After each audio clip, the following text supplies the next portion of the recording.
setting up.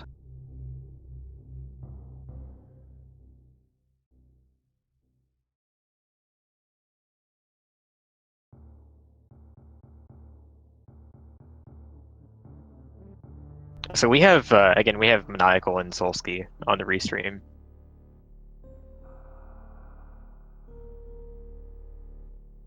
And Maniacal has been in randomizer tournaments for both games.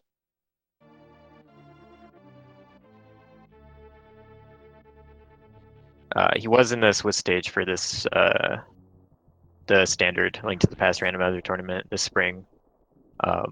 Didn't quite make brackets, ended up with the Swiss record of 4-3, which was just below the cut needed. But I do think his last match could have gone either way, and he could have made it in. Solsky did make it to round 1 of that bracket. Had some unfortunate things happen in his first best of 3, so he is out now. Solsky did not really have much SM experience going into this, and he's picked up the game and learned a lot about it really quickly. Yeah, really quickly.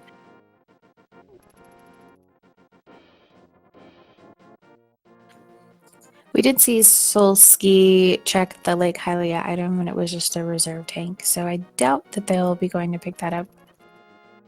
Yeah, that item check is really good though, because you get spit out right into right next to it when you go to Zelda. Maniacal Ooh. is taking the opportunity to set up. Oh, he attempted to set up a glitch to get into what's called the Chris Houlihan room, which is it's a failsafe. If you kind of desync the camera and where it thinks Link is from his actual position, the game doesn't know where to put you when you fall down a hole. So its fail-safe mechanism is to put you in this secret room.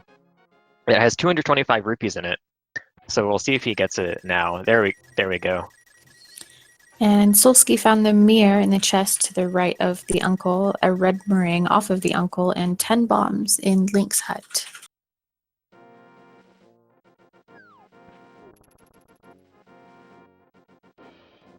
So the Houlihan play from Maniacal is, I think it's a pretty strong play in this randomizer in particular, because one of the big differences in routing this start from routing just Zelda randomizer by itself is you're going to get a lot of junk items from Super Metroid mixed in.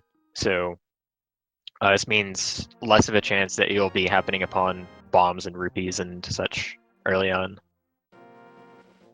Yep. So grabbing that extra cash allows you to buy bombs, which he doesn't realize he didn't need to do since you get 10 bombs from Link's hut straight out the door. But it can also give you a boost towards purchasing the bottle vendor item in Kakariko Village and saving up towards your Zora check later on. Yeah, so Solsky taking the northern route has his 10 bombs, but not very many rupees. So he may end up struggling to afford the 100 for the bottle vendor. Does find a sword though. Yep, and we did see on Solsky's side that the stun prize pack is a single bomb. So that'll be helpful. Hey! You got a soggy jump there. Okay, space jump. Not immediately useful. Like the main item for Super Metroid they're going to be looking for progression before they go back to that game is probably Morph Ball. Although, as I mentioned before, the other two items that will open up more locations are Screw Attack and Speed Booster, because they will let you get through. They will let you get through certain bomb walls. But Morph is really needed to open up most of that game, and it can appear quite late in Zelda at times. And the hammer in the mini Moldorum cave there for Maniacal. All right, Solsky getting a power bomb, so they will have immediate access to power bombs once they get Morph Ball, at least. And in rare occasions, you can get a seed where you end up with Morph Ball, and you go back to Super Metroid, but you have no type of bomb, so you can navigate some places, but a lot of stuff still isn't open. Yeah, checking the item behind the energy tank and below the where you first get your first set of missiles in Super Metroid in the blue Brinstar area too.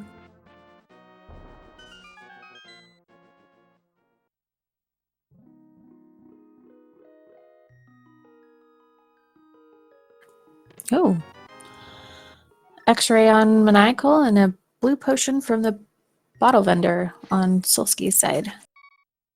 Yeah, somewhat vanilla bottle vendor. It's got something a little extra this time.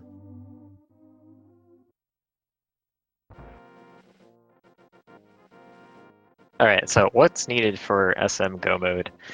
So SM Randomizer is a pretty crazy beast, honestly. I mean, the game itself is a pretty crazy beast, and if you are familiar with enough techniques, Plasma from the sick kid. just about every individual item is negotiable in some way, except for Morph Ball and your ammo types. All right, and some flippers from the tavern. So early Big Beam in Link to the Past, Plasma does a lot of damage to a lot of bosses. And once he picks up his X-ray, Solsky, then he can use the once Charge Beam and X-ray to do the microwave beam, right? Yeah. So we'll probably see yeah, some probably. quick Phantom fights once we get Charge Beam. Yeah, who knows when we'll get Charge Beam, though. It could be anywhere.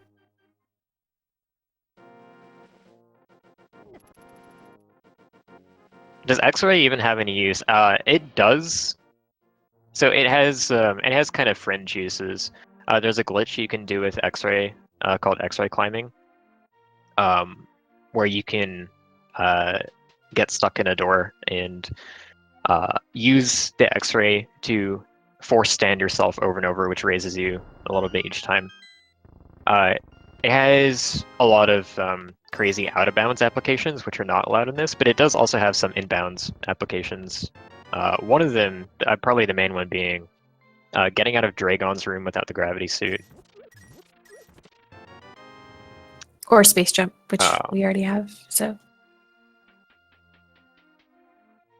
Well, Space Jump doesn't help you in water if you don't have a gravity suit. True. So it's fairly moot. But that particular application isn't in logic.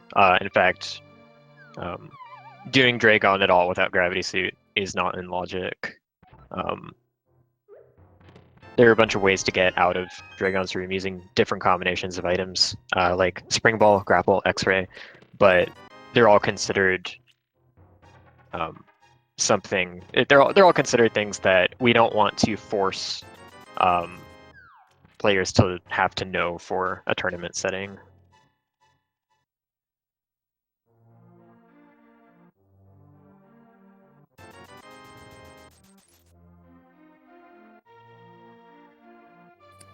All right, so each other here, Solsky and Maniacal, doing checks that both of them have already done. But Solsky's going to swing up and do Hobo. Oh yeah, you can actually. Another good thing about X-Ray is that it lets you see what's in item capsules in Super Metroid. You can also use the Wave Beam or Power Bomb to shoot them open, but assuming you don't have either of those, it's useful for that too. Oh, and Solsky gets the lamp from the man under the bridge.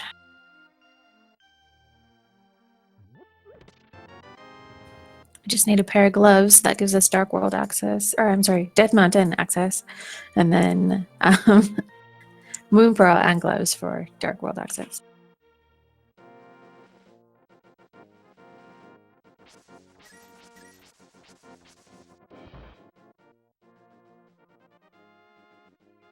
So this is an edge case, but theoretically, like this isn't likely at this point, but I would like to point out theoretically, Dark World access could just be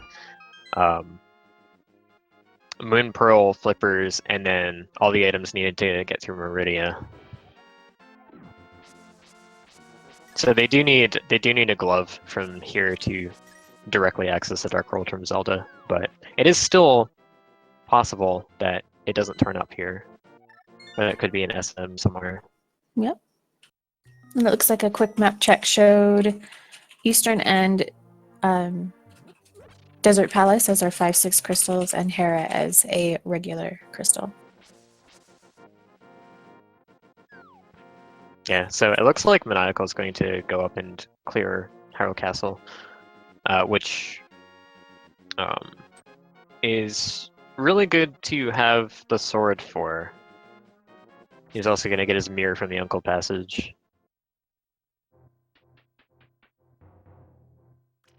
The mirror's actually nice here too because he's going to be able to go all the way to Zelda's chest and then mirror out from there instead of having to set up a death warp.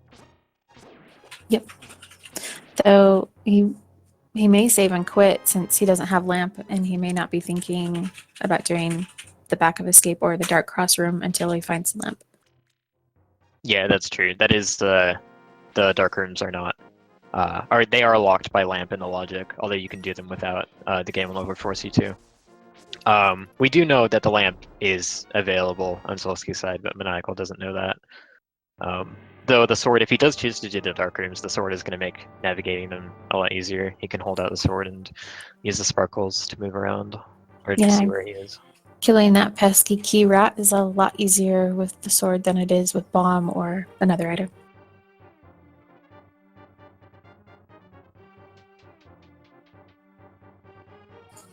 Solski picking up the blue mail. I'm gonna go with the second bottle.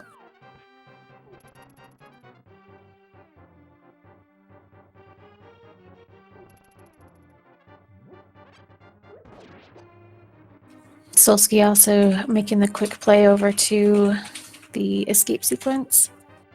He will probably check the Dark Cross room and the back of escape since he has the lamp.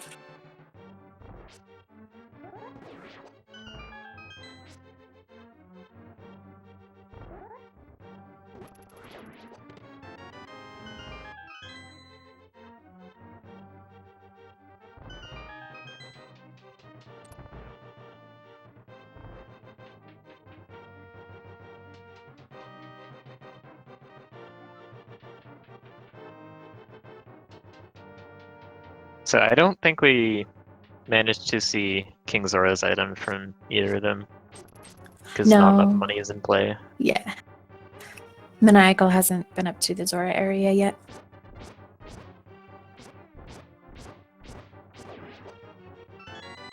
He's got 200 rupees, so I have a feeling he'll try and hold out until he manages to get 500.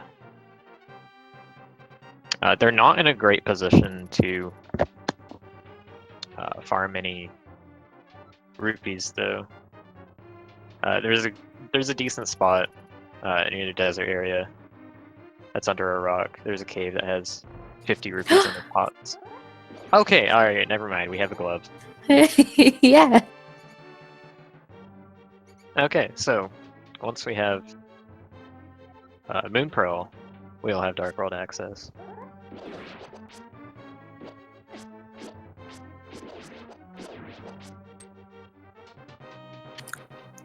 So Maniacal is navigating the dark rooms.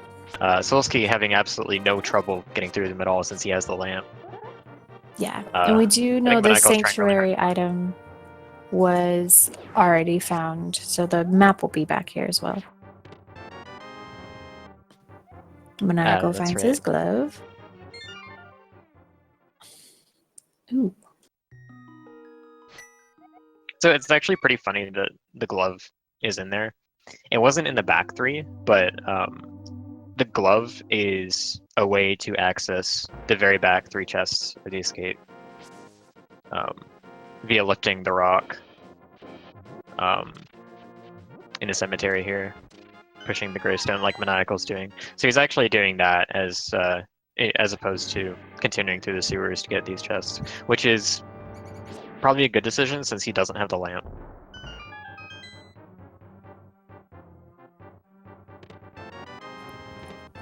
Okay, so interestingly enough, Solsky actually went to the back of the sewer first instead of going to Zelda's chest first. I actually can't think of anything wrong with that. It's just I never see people do it. I can't really think of why at the moment. Well, because the small key that he needed to get through after the Dark Cross room was in the back of Escape. Oh yes, that's right. Okay, So it's a he wanted risk to make sure that he to got the go key. that way. Yeah. I knew there was something weird about it.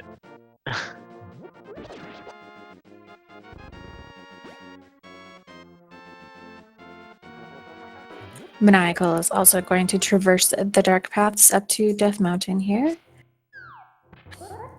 Solsky's following right behind, but he does have the lamp, so he'll be able to just head straight up. Yeah, so we all know that this is in logic. We know the lamp is at Hobo. Maniacal does not know that yet, though. Although I imagine he probably suspects the lamp is somewhere in the Zora area. Did Maniacal not pick up the flippers at the tavern? Because I'm curious, I'll have to check his menu. Oh, maybe he didn't. And he may not be thinking logically to check. He's already seen Lake Hylia Island, so. And this door here that Maniacal just walked past is the Upper Norfair teleport entrance. As Solsky's about to show us.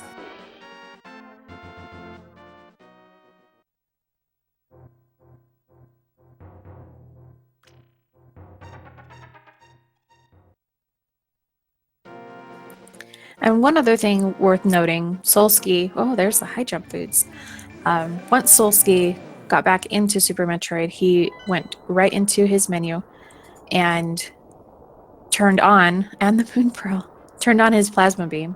The plasma beam and the spacer are both turned off in the menu by default, because if you have them both equipped, it causes a glitch and breaks things. So you have to go turn them on manually. Turtle Rock is our green pendant. Mire and Swamp Palace are the other remaining pendants.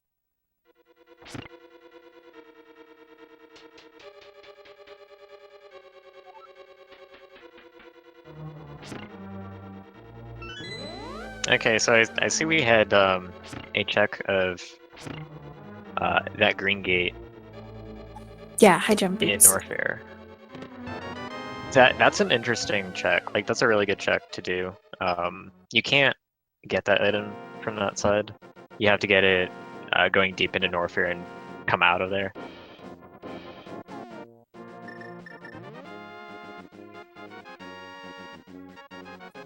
Solsky's got his Dark World access here with the Moon Pearl that we found in the energy tank before high jump.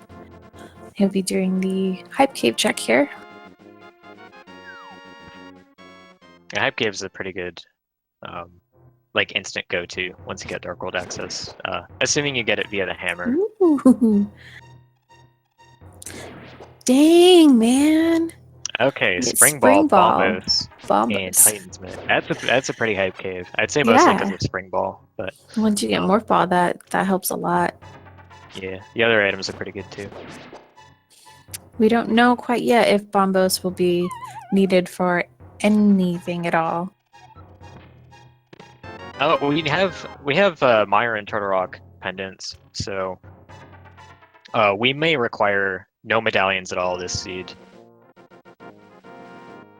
But Bombos is the medallion that, given no knowledge, you want to see the most because it also has the ability to melt ice enemies, like the freezers in Ice Palace. So it will function as progression into Ice Palace if the Fire Rod doesn't turn up.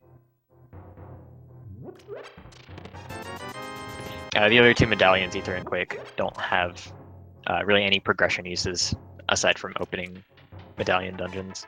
Yeah.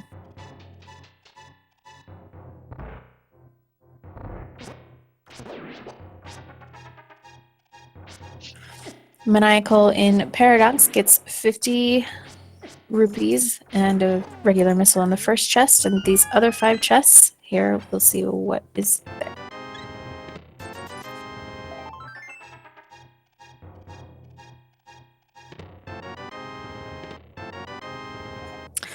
Not a lot.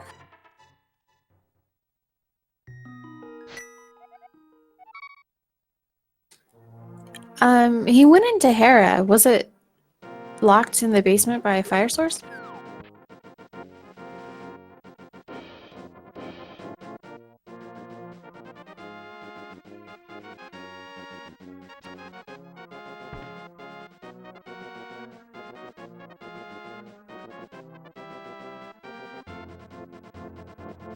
Catfish with only an arrow upgrade.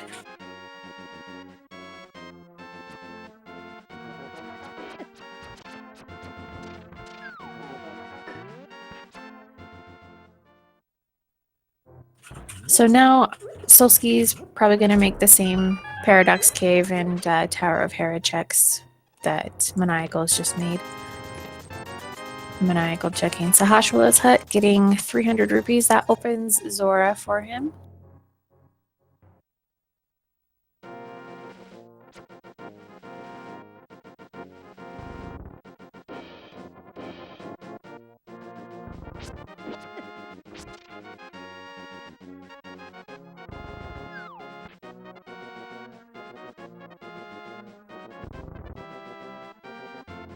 And Solski with the Titan's Mitts and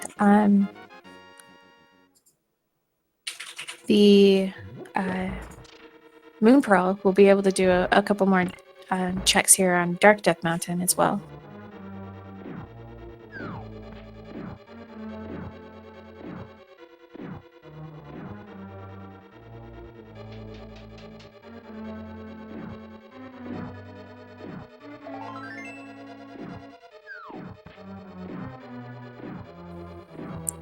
Okay, so let's see.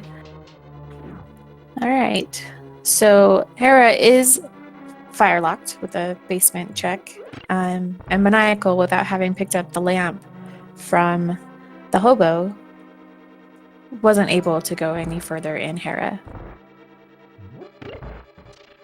So we'll get that full check here from Solski. He'll also be probably picking up his first crystal from Moldorm as well.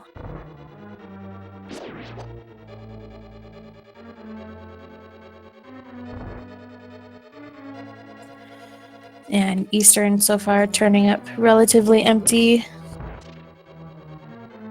Just a heart piece and a big key.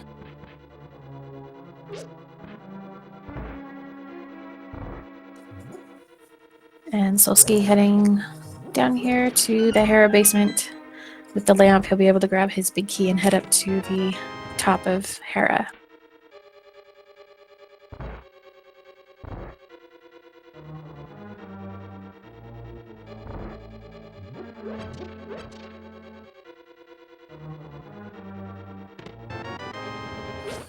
All right, so Armos has an item, and there's an item in the dark room access here in Eastern Palace. So we will have to get Bow before we get the second item in Eastern.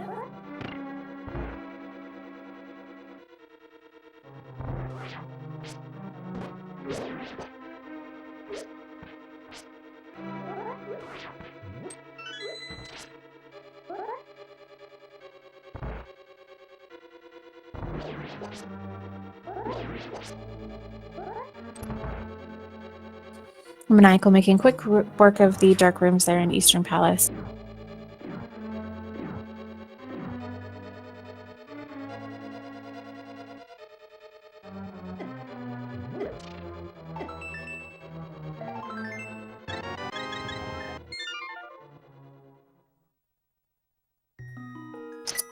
All right.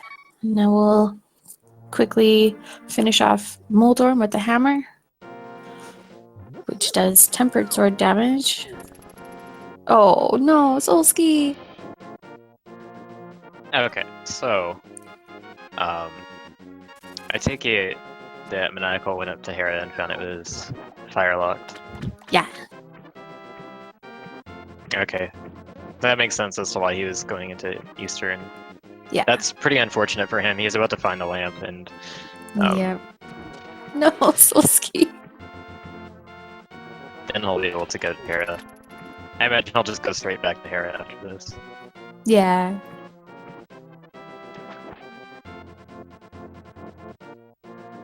But it's a bit of an unfortunate situation that going out of logic has put him into. And Solski throwing some bombs over at Moldorm. Yeah, I'm sure he knows that those don't actually work. So Of course, he's just doing some rage throws. All right, finishes him off. Gets the first crystal.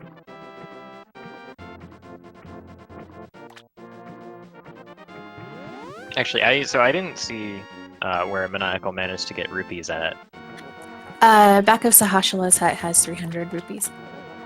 Okay, so that's pretty good for him. That makes sense as to why he went to Eastern. Was probably hoping to get the rupees for Zora. So I guess we'll finally get to see what's there.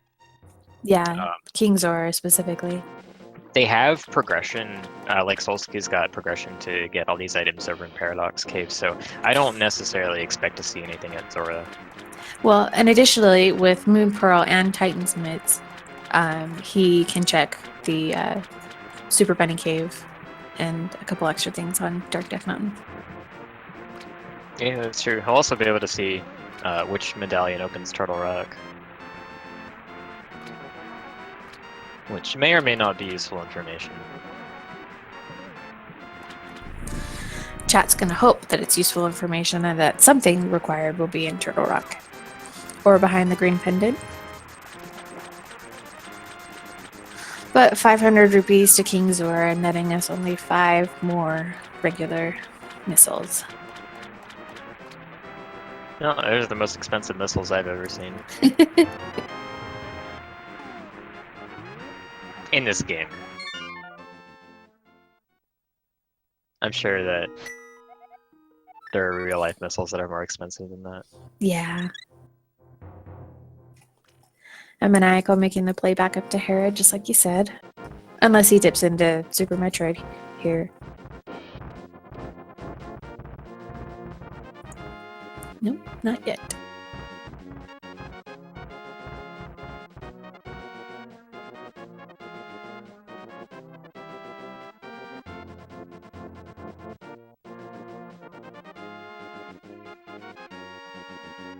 So they have space jump. They could actually dip into Super Metroid from Norfair and use the space jump to get up Red Tower to check the one item there. May come down to doing that. Although it's not a great option given all the stuff they have in Link to the Past right now. Right.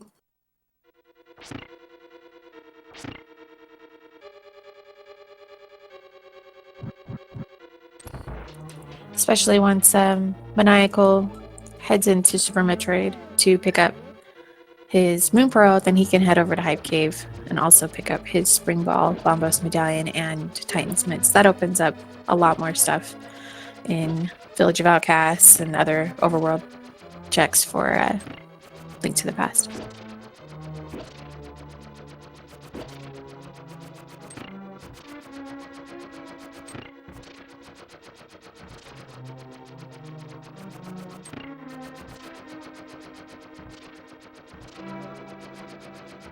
Maniacal's setting up the coffee break with the red boomerang.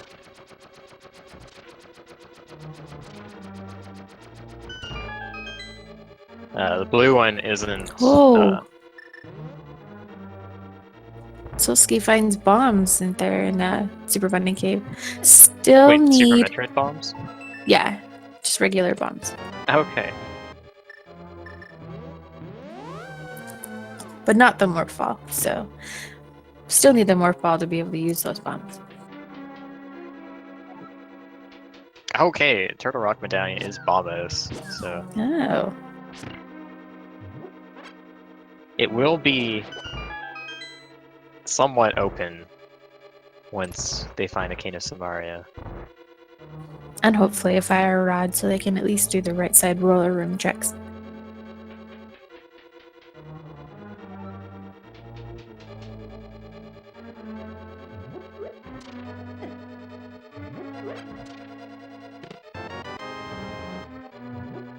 Solsky heading over to Kakariko Village here, gonna dip into Village of Outcast. Yeah, he might check out what's in Skullwoods first, but Skullwoods and Thieves Town are both crystals, actually, so we'll probably just go down first. Yeah, without the fire rod or Cane of Samaria, and I always wait until I have some of that stuff before I head in there. That doesn't mean these guys would, but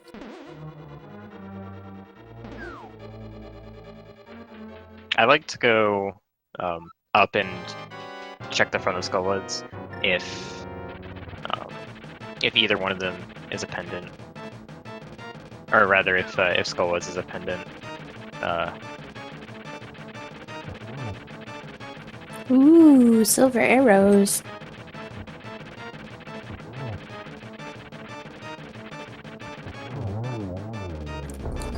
Maniacal finishes up Moldorm.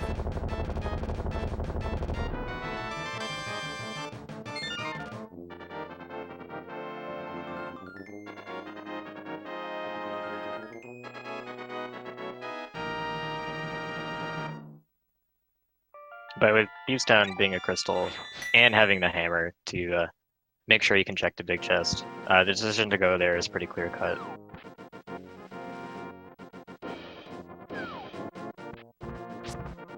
Okay, Maniacal going to take that dip into Super Metroid. I don't remember what was that, the high jump location.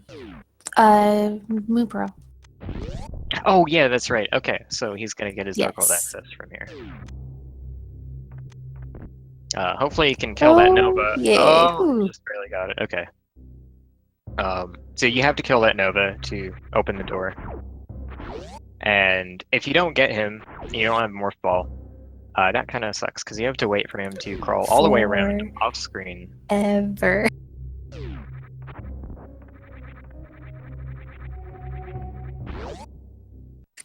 All right. And then he's sent back to Link to the Past. Probably save and quit. Hype Cave.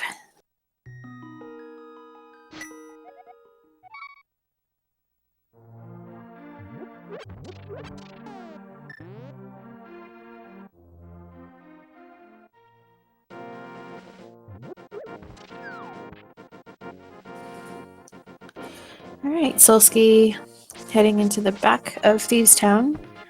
He'll be heading through the hellway here in a second, and then up to the top to bomb the floor. So Maniacal didn't check East Death Mountain, did he? I don't think I saw him go there. Yeah, he was the first in Paradox Cave. Oh, he was the first. Okay, that makes sense. Yep.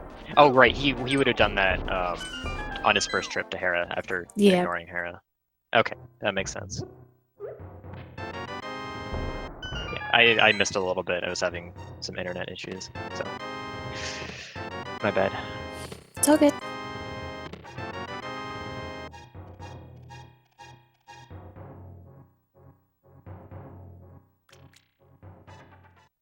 So I think his decision on where to go from here is going to be pretty clear cut as well. Although he is walking through the overworld coming out of Hype Cave.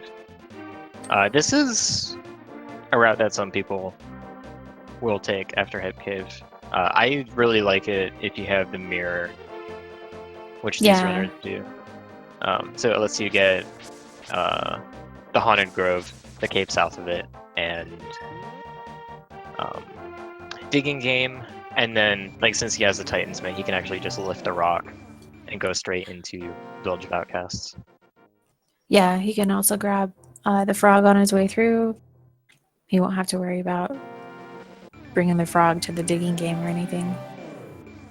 Yeah, the mirror is really nice for that too.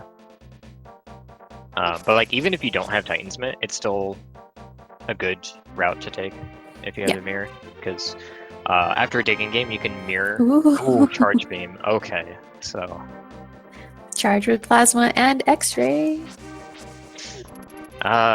They will. They'll have the ability to be used that on pretty much every boss. Dragon. Yeah.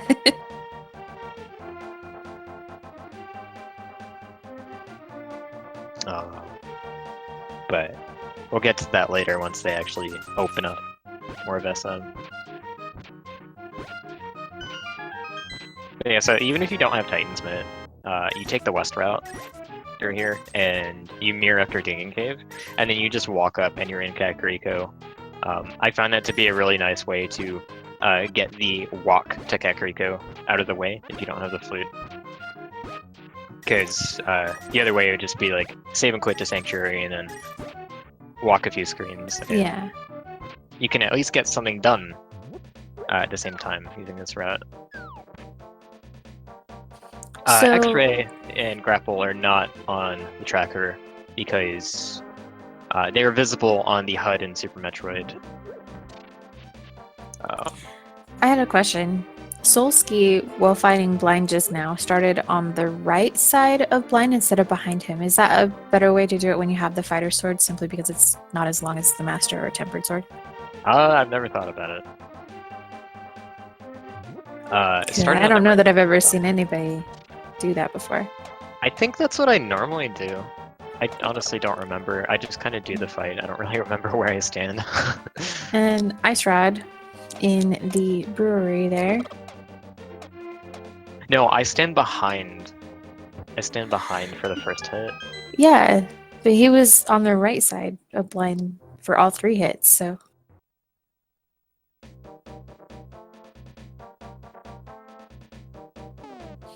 It was just kind of unusual. I usually see everybody always behind, so I thought. Yeah, no, I didn't actually maybe catch that's this neat. fight. But yeah, all that matters as far as the scripting of the fight goes, that's not so much scripted as it is deterministic. But if you don't let any extra frames pass, like if you hit him on the first frame of each phase possible, then he'll always do the same thing.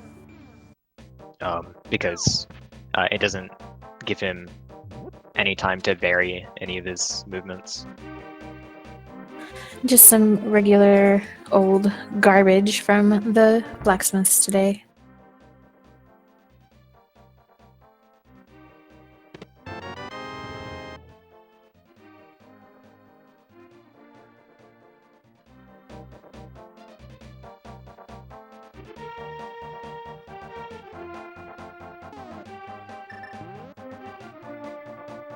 Solski doing Peg Cave without boots, which is not a lot of fun. But Maniacal did the same. Sometimes you gotta do what you gotta do. Ooh, is that the fire rod in the brewery? Ice Rod. Oh. Well, that's not as exciting. And nope. The only thing that Ice Rod is required for is defeating Trinex, and that's probably not required unless it leads to another item we need. Yeah, though by vanilla logic, Fire Rod is also required for Ice Palace because you can't use bombos in those rooms. Can you? Sorry, say that again? Isn't Fire Rod also required for Ice Palace because you can't use bombos in the regular rooms, can you? In the vanilla room, I mean. I don't see why you wouldn't be able to. Oh. I didn't think it killed the Freezers, but I could be wrong.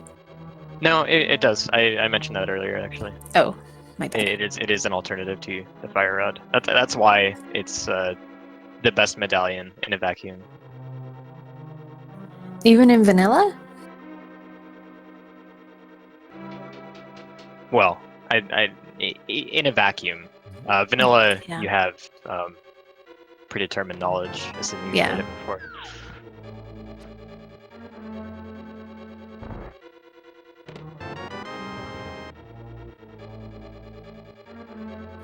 Solsky opting to grab that extra 100 rupees that Maniacal left behind.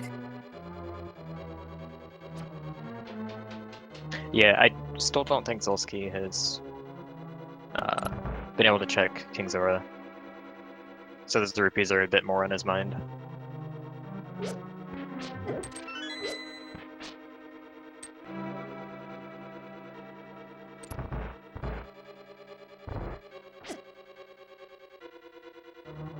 Yeah, so the reason that Fighter Sword works for casting medallions is that in the vanilla game, obviously the only way to get a medallion was to get it from a tablet, which required Master Sword already.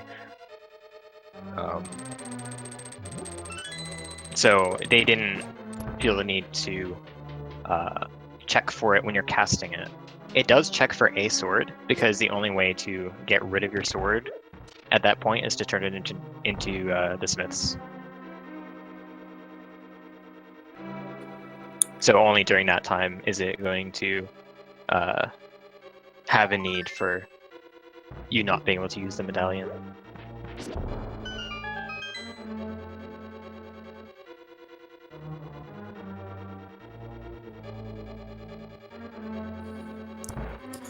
Solsky doing the Agony Cave check here. I'm actually Ooh. surprised he walked all the way here. That location's not really... Like, he doesn't have the flute, right? It's not Nope. very fast to get there. He doesn't have the book. He doesn't have anything pointing towards desert, really. But I would guess he's running out of good locations that he feels comfortable going to, so he's hoping for something good to randomly be up there. Maybe someplace that other racers won't check as quickly. He's farming up bombs from the stun prize pack. He's going to Ice Palace?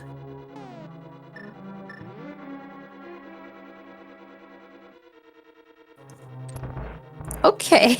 Okay, it is so it is open. It's not logically completable Without the without hook shot either the hook shot or the Cane of Samaria. Yeah. We don't know which one the logic wants without seeing the key layout. Yeah. But it's somewhat moot. I mean, it's somewhat moot. You can do the bomb jump to skip most of the dungeon.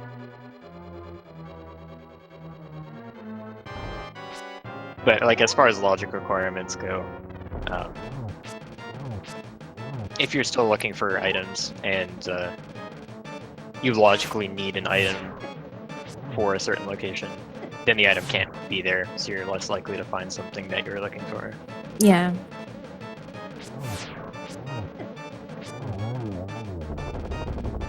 Ooh, early big key though. That's nice. And a bomb pack. Maniacal finishes up blind quite quickly. Gets Alright, his so second crystal. The big key of ice is available early. That's interesting. I think... I think that means the right side of ice is hookshot locked. Unless there are two keys here. I'm a little fuzzy on ice palace key logic. It's not the most intuitive thing. The only thing that I know is what you taught me about Coldster having a small key is that then it's Samaria blocked, but... Yeah, that's really simple, easy to remember. But the significance of the big key here is that even if there is additionally a small key on the left side, the big key opens up the possibility for him to waste it on the door in the basement, Yeah.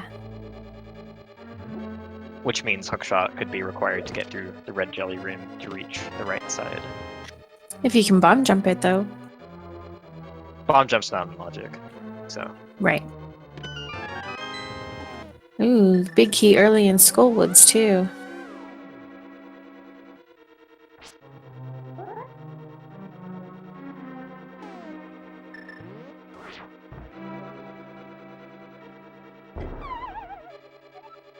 Oh.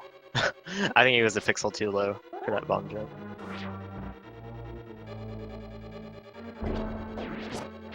There we go.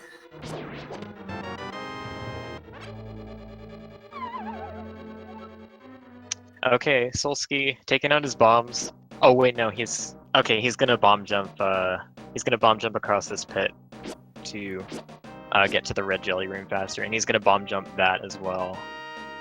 So he's gonna get to the right side. But it looks like we didn't even have one small key available yet. Nope. There still could be a small key in Ice Tea chest, or the big chest. Ice Tea chest is actually considered reachable from the start of Ice Palace with no additional keys. But with the information I have, like the big key in the first chest, I'm going to assume right side of Ice Palace is hookshot lock.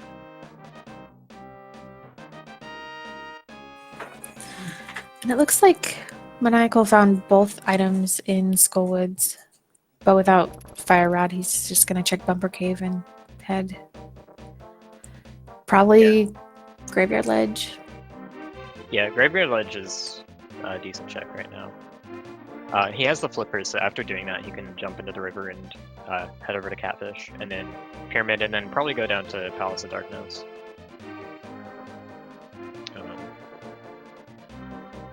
Which, like ideally, you don't want to go to Palace of Darkness without the bow, but it is a pretty modular dungeon. Assuming that you get a key in the first chest and it's not entirely bow locked, there's a decent amount of stuff you can clear in Palace of Darkness without the bow, without wasting too much time. Yeah. To re-dip it. And he does have the blue potion that he bought from the bottle vendor, so if he wanted to do the bottle glitch, he could for the bow side. Yeah, that's definitely a good sequence break to have in your back pocket. If only, like, if it's like just to be able to clear that side while you're there and potentially remove the extra trip. As long as you keep in mind that what you find there isn't in logic. Yeah. Ice Palace doesn't have very much.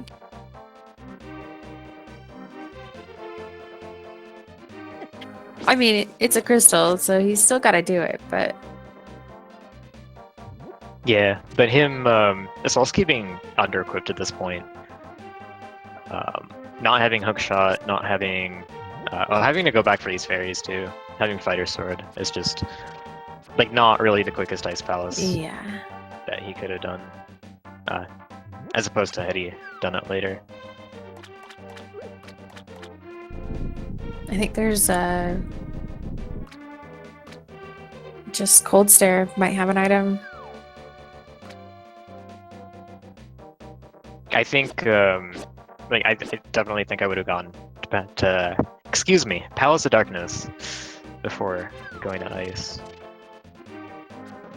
I think a lot of people have tendencies to avoid Palace of Darkness for as long as possible without the bow, and I really don't think it's that bad of a dungeon to double dip.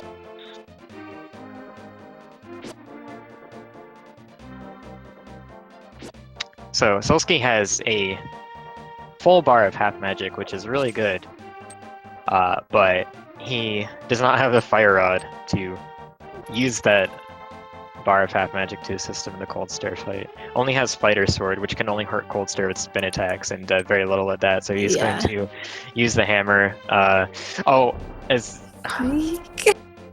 these eyeballs will do 3 hearts of damage to him with the blue mail. So the hammer's hitbox, and him being mostly defenseless, it's a pretty scary situation. He's gonna pop that blue potion to make sure he doesn't die. Maniacal opting to grab the supers off of the pyramid ledge. Alright, 1 down. It's a 2 down. decent pickup. And he does have charge and plasma, so ammo isn't as important for him anymore. But supers are pretty good generally for the amount of time to pick them up.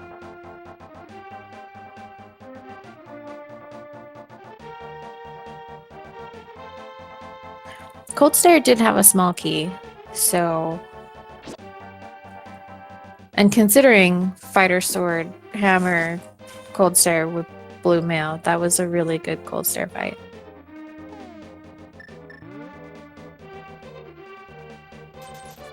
Yeah, got some solid hammer hits in, didn't get hit too much. Yeah, so Ice Palace, both Hookshot and Samaria locked. Actually, okay, so only the right side's Hookshot locked. The boss itself is Samaria locked. Yeah.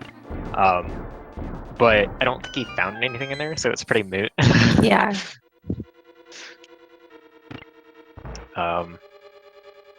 But actually, so it kind of stands out to me that like the big key was available.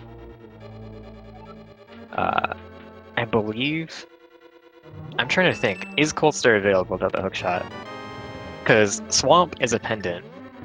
Hookshot's not required to.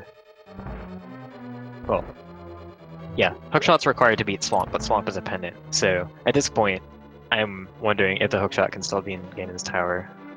Potentially. And if there isn't anything on the right side of Turtle Rock, then, you know, not that you have to have the hookshot for that, but... Yeah, I'm trying to think, because I don't remember where if there were any keys on the right side. I don't think you need any of them to get to Cold Stare, though. But you need, okay, you need one. You need one key available. I'm not sure. I would have to check the tapes on this one. But we're probably going to find the hookshot somewhere else anyways. It's probably in Super Metroid.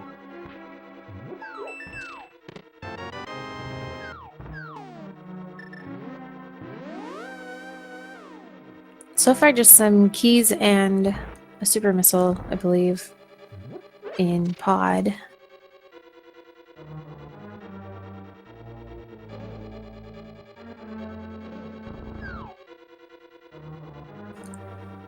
Solski's checking what he gets for free in a bottle today.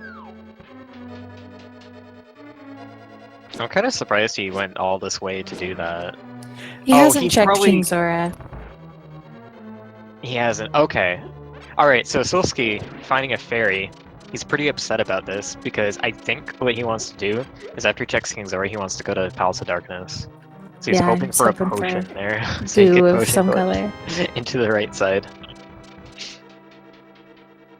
So that was actually like a lot of forethought on his part, and it just completely didn't work out.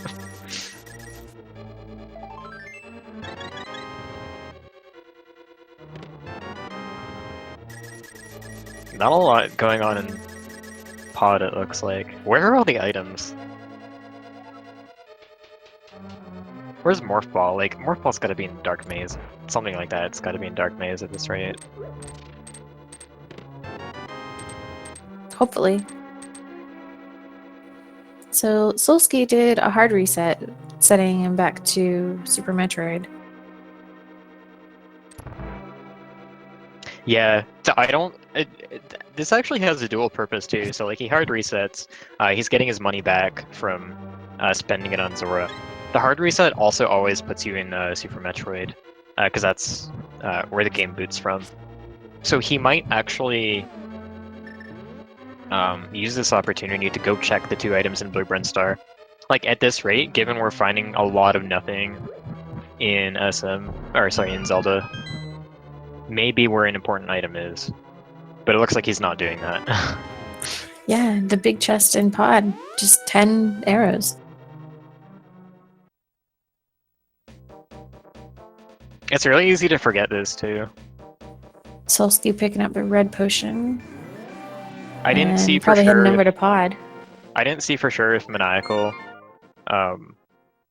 potion glitched into No, right he side, did not. but I don't think he did. If we have vanilla morph ball, that would be absolutely hilarious. Because it's like those two items are available right from the start, but the big question is, when do you go check them? I always check them early. Yeah, like some people do that. It's not as time efficient, but it's a good like just in case kind of check. Maniacal also grabbing the same red potion that Solsky grabbed. It just statistically doesn't pay out. And Maniacal heading to Ice Palace. Oh, these poor runners. Man!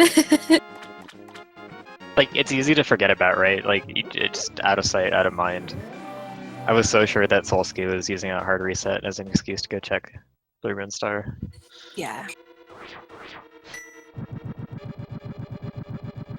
Oh yeah, okay, chat's right. We do have Swamp Palace access as well. Nobody wants to go in the front of Swamp Palace without the hookshot. Although Yeah. it's not quite as bad if it's a pendant. Oh, Solsky accidentally talking to Sahasrala, getting stuck in that vanilla dialogue box. It is a lot of time spent for those two checks, but compared to the stuff that they're doing now, I would say it's worth it. Like, compared to Sphere 1 of Link to the Past, it's definitely not worth it. Unless you're just gambling or like just doing it just in case. You're getting a lot less efficiency out of it than the like 20 plus checks you can get in Kakariko and stuff. But at this point, like, none of these options are good. Like, Ice Palace at least is an okay option. It's a crystal. It's not great. It's not finishable in logic. They don't have great equipment for it. But Right. it is progress through the game, even if it's not progression.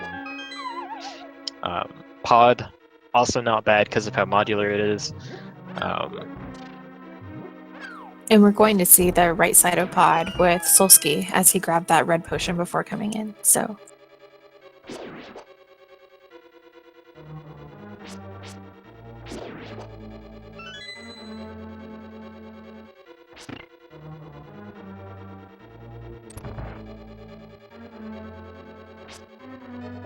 all right, here we go. Right side check. Nice bomb jump from Maniacal. Okay, so the items Solsky is about to get are not in logic. They are logically behind the bow. But if they're good items, if they open up things, he'll have some other places to go to, and he'll have some information as to what can't be at those newly unlocked places.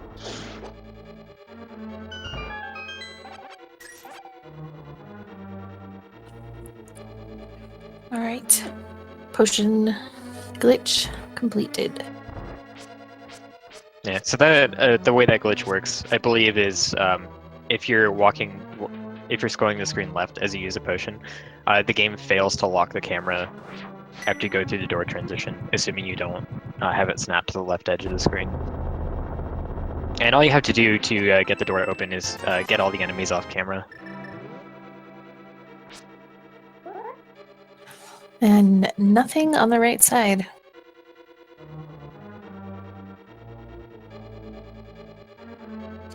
So pod is a bust without. Oh. I can't even remember if Helmazar has an item.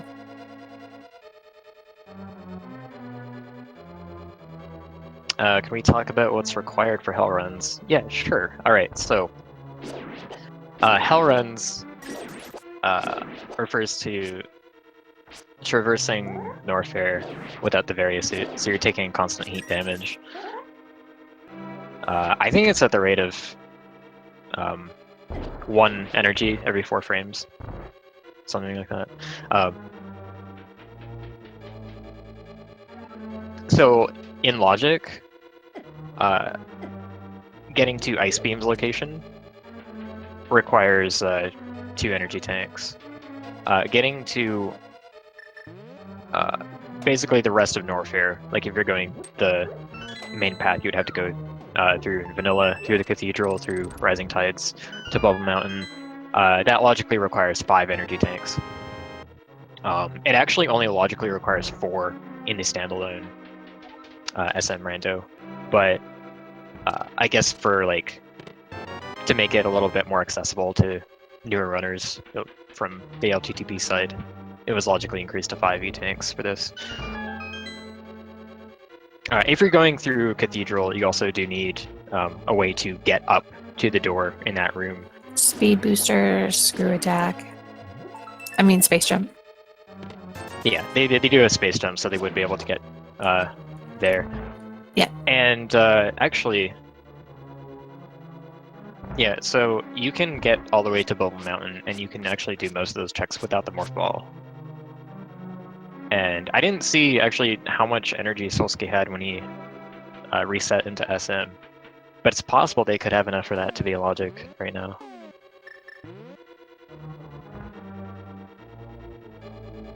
Lower Norfair, on the other hand, none of it is in logic without the various suit, except for the one location where Vanilla Screw Attack is, which is right outside the portal that Misery Mire leads to. Yeah, and right behind Gold Chorizo. I actually had a Morph Ball there in the last seed I played, and I didn't check it for a good hour and 40 minutes. Maniacal heading into his Cold Stare fighter sword fight. Yeah, I think he's a red potion, so yeah.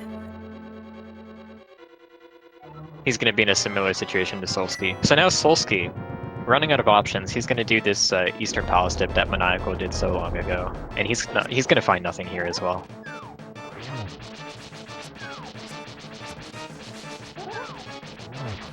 Maniacal not realizing the only sword spins.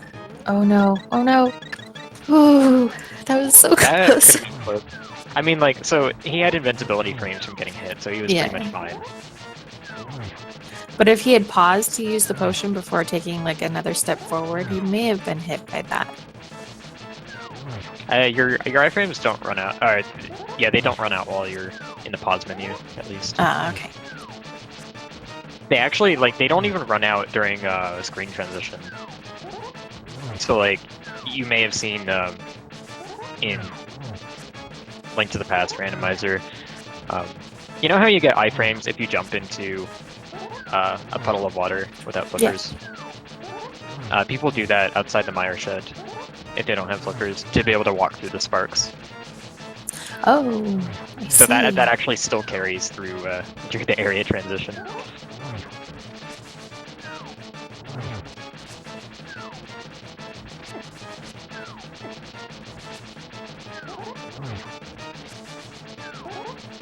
Yeah, so the trackers that you see are actually literally just the 2 individual games rando trackers meshed together.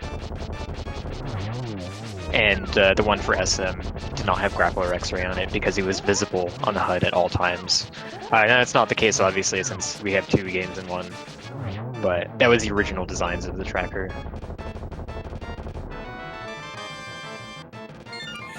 Yeah, and kind of like the same reason we don't track Sync Heart or how many hearts a player in Link to the Past has, because when they're in that game, it's all displayed for you, so.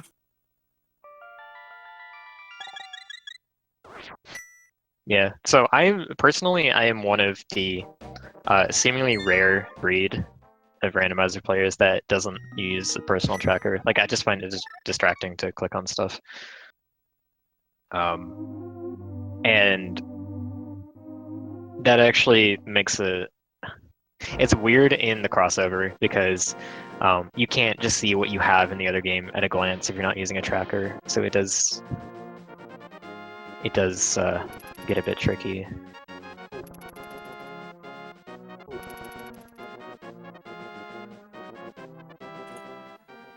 What if Kraid's got an item? Oh, no morph ball. Dang it. Yeah, you can't access any Super Metroid bosses without the morph ball. Yeah.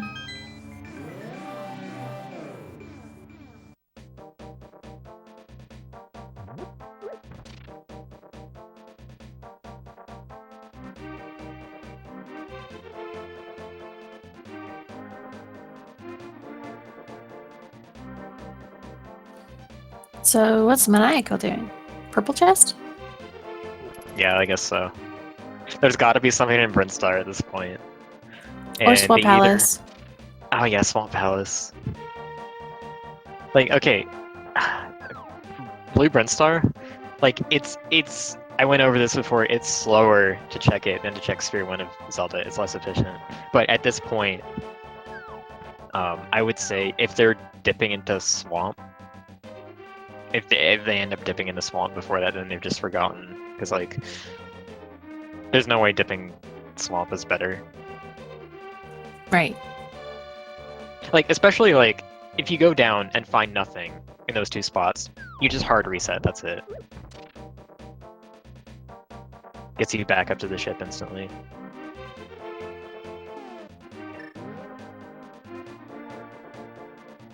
We do have. How many is it? 8. 6. Yeah. Okay. We have 6 other people racing this, not featured on the restream since we can only fit 2. And I have to imagine that at least some of them have gone down and found whatever it is there. So it's rather, it's interesting and I guess perhaps fortunate in a way that these 2 particular runners are both avoiding those checks. Keeps us in suspense, keeps the race between them more even.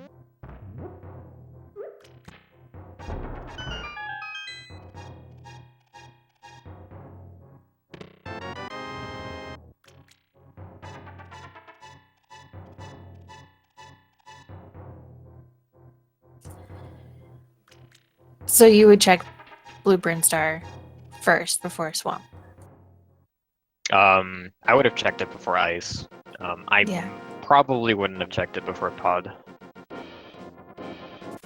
But it's like at some point, it's like you have to bite the bullet. Like you're saving time in the beginning by not checking it, but it's not that much time. It's significant when you compare it to like the first 15 minutes, but less so here. I think Maniacal's heading over to Swamp. Yep. I mean, geographically, I suppose this makes sense. Like it's right over by Agina. I may have actually gone down to Blue Brinstar before going to Agina.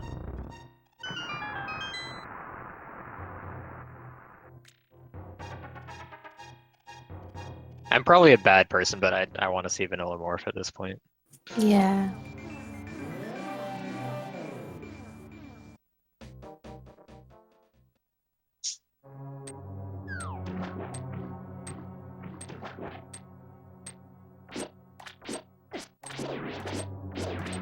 The ceiling item in Blue Brinstar is actually always in logic.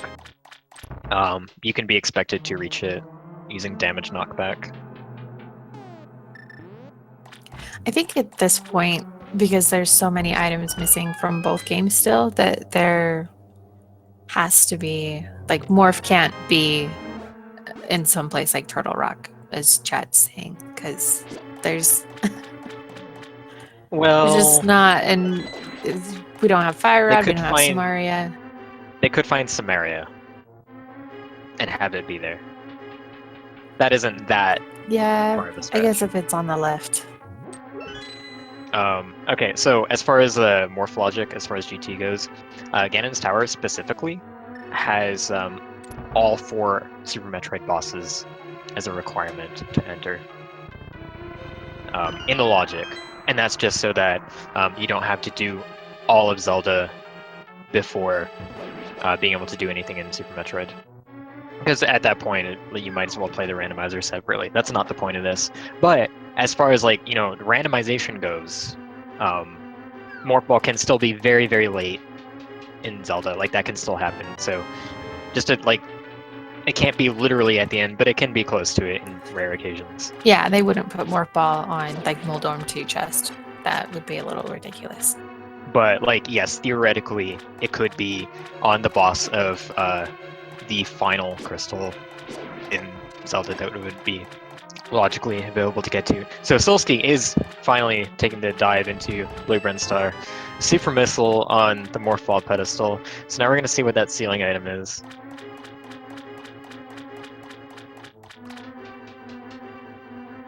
We just got a left side I'm swamp holding at my this breath. point as well. Oh, and he killed the guy. That's okay. He's got space jump, but Yeah. that is a sight to behold. Come on, Solsky, you can get it. An There you hour go. and 10 minutes. An hour and 10 minutes to find a Oh, Sphere 1 and Morph Ball Varia. and the Various suit right next to it. Wow. And You gotta select supers first, Solsky. Come on. we somehow still have a fairly even race. Oh yeah, he's got regular bombs. Like, Maniacal's just gonna have to go straight here after he goes through Swamp. I expect Swamp to have nothing at this point.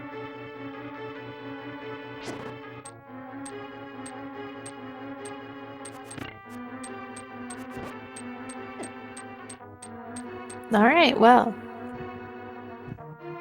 So see, what's interesting, one of the things I find interesting about the combo rando, like it's a larger rando. It's got both games in it.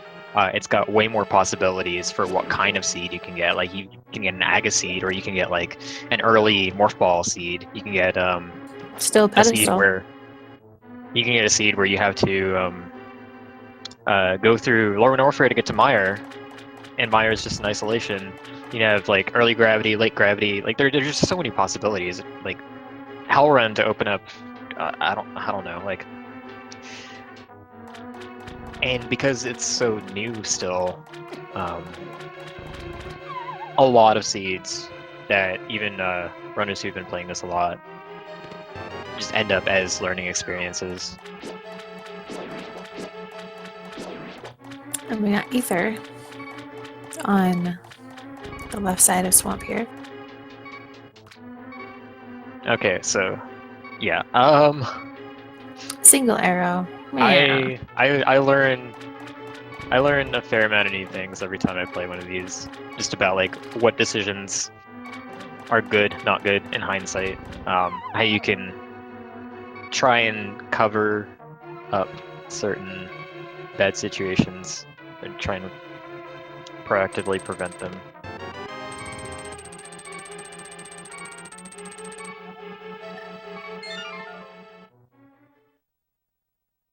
So that may be something Solsky takes to heart for the future. I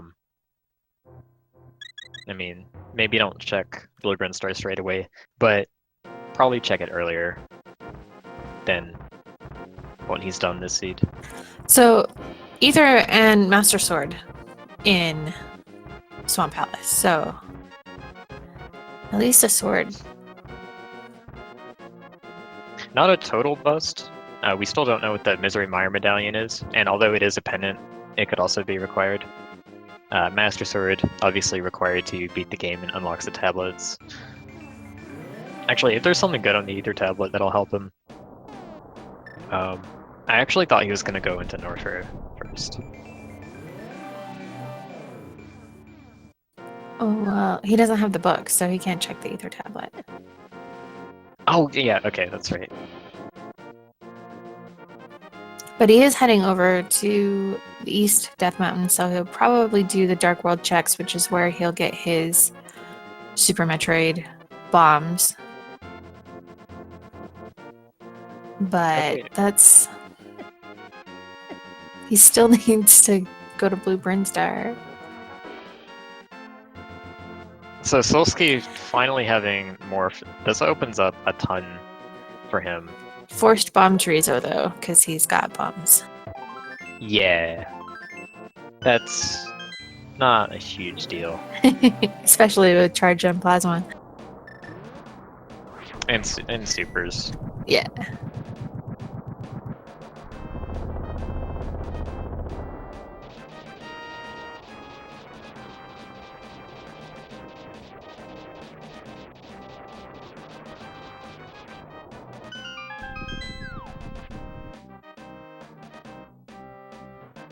You can microwave Bomb Chorizo, but it's really slow to do so compared to other enemies. Chorizos are fairly special for having a lot more iframes than most enemies. So you'd have to hold the X-ray down for a very long time. And by a very long time, I mean like a second or so. Little maniacal with the pause as he picks up those bombs. Yeah, I wonder if he has forgotten about Blueprint Star or if he's just avoiding it. Like he still has the option of going through the Norfair portal and going up Red Tower. Okay, no, he's Solsky hard gets his resetting. own master. BT is the SM version of Aga 1? Not at all. It is a single item location that requires the morph ball. Bomb Chorizo, the fight itself activates if you have the bombs, since in the vanilla game, picking up the bombs from his hand is the trigger for the door to shut on you and the fight to activate. It's not picking up the item in his hand. It's specifically the game checks, I think, every 2 frames. The game checks whether bombs are in your inventory. And once it sees that they are, it will shut the door. Nice. Gauntlet clear for Solsky. Yeah, he really doesn't have much of a hard time with the gauntlet because he's got space jump to mostly avoid the acid, and he has Varia suit to greatly reduce the acid damage.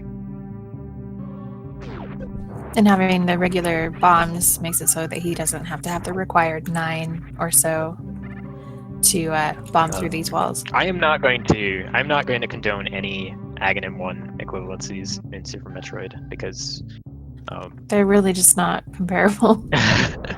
Yeah. Like the significance of Aga 1 is that it is one of the Dark World access methods. One of the ways to open up the rest of the world. SM doesn't really have anything like that. Yeah.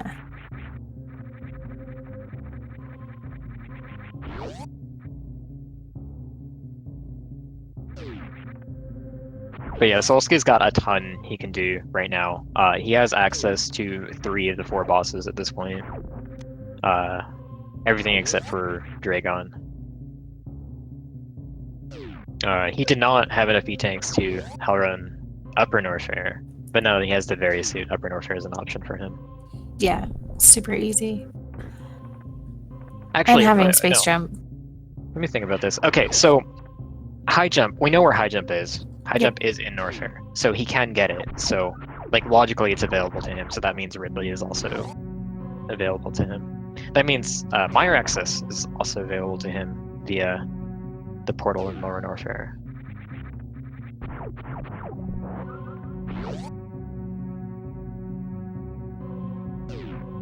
Ooh. Oh, and he finds the other type of boot. And the other type, the other type of going fast item. Ah, it's time to go really fast apparently, because you got double speed in that room. Vanilla supers. I like how they were both in the same room. Alright, so now Maniacal has just as much open in Super Metroid right now, and I'm sure that these two, if they're thinking about specifically each other in the race, that they don't feel like they're close at all. But they are pretty close.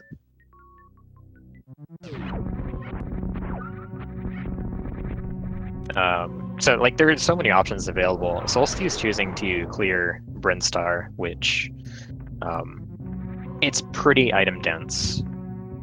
And now that he has Speed Booster, he is going to be able to check the waterway underneath the vanilla charge beam location without isolating it, because that does require Speed Booster. Maniacal's gonna give us a peek at this item, but he can't get that till he picks up his speed boost. Yeah, so this is Criteria Supers. It also requires Speed Booster.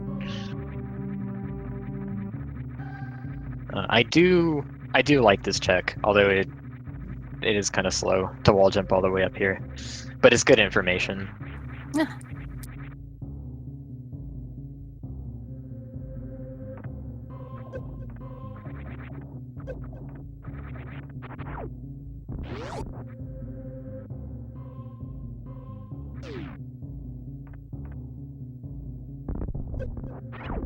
Solsky falls in the Decora pit by accident. Or maybe he just wanted a reminder, a crash course in how to shine spark again. Maybe he forgot.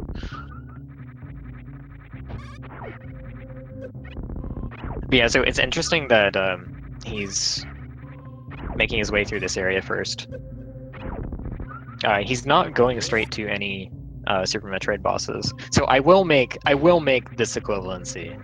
I don't normally like making SM and Zelda equivalencies, because I feel like most of them just don't really fit. But you could think of the areas for the required major bosses as crystal dungeons, and you could think of what Solsky is going through as... I don't think I would classify this as a pendant dungeon. I'd probably classify this section of Brinstar as like a large section of overworld. Like I was about to say, oh sorry. No, go ahead. I was gonna say, Maniacal did sick kid, so he should have plasma, but it's not. It's in his menu, but he hasn't gone in to manually turn it on yet. So I think he's probably forgotten. Oh yeah, that does mean it should be on the tracker. Yeah. But yeah, it's been so long since he picked it up. I think Solsky did his. I might be wrong about this too, but I think Solsky did his dip into Norfair to get Moon Pearl. Yeah, and turn earlier it on than at that time. Maniacal did. So he would have remembered. He would have been more likely to remember.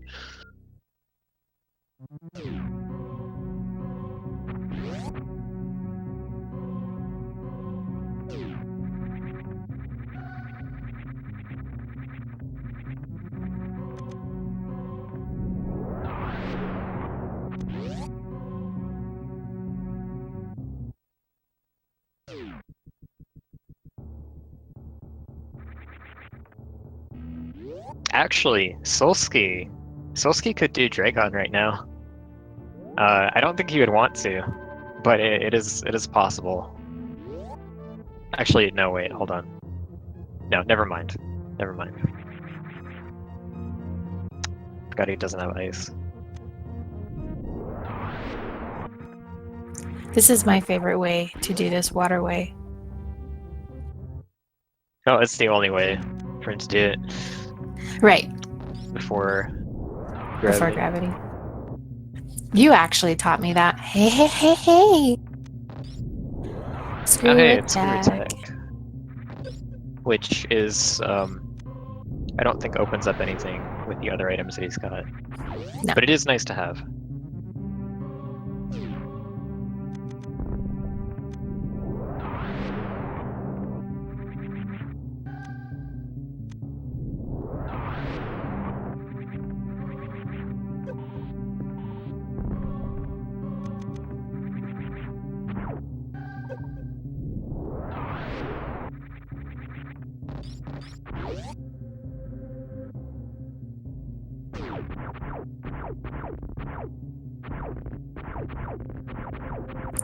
Oh, that's right. He doesn't have high jump either.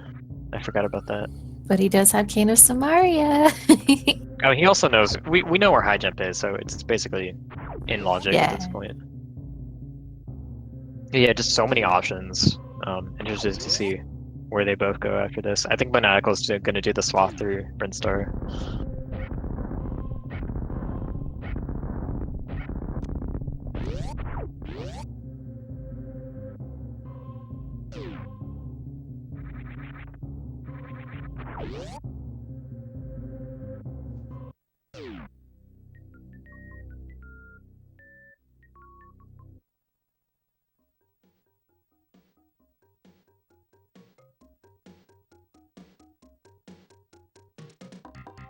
I think the easiest way for me to remember the Meridia location is that you have to have flippers normally in the dark world to get to that right side The dark water area. world ice rod cave. Yeah. So it's kind of like you gotta be able to get through the water to get to the water. Yeah, that's kind of how I remember it. I could also see a silly little like word association thing for I guess the incorrect way. So like I just thought of like people who think that people who mistake it as being in the Mire location for the Meridia portal could be thinking that it's at Meridia, but that's not where it is. That is incorrect.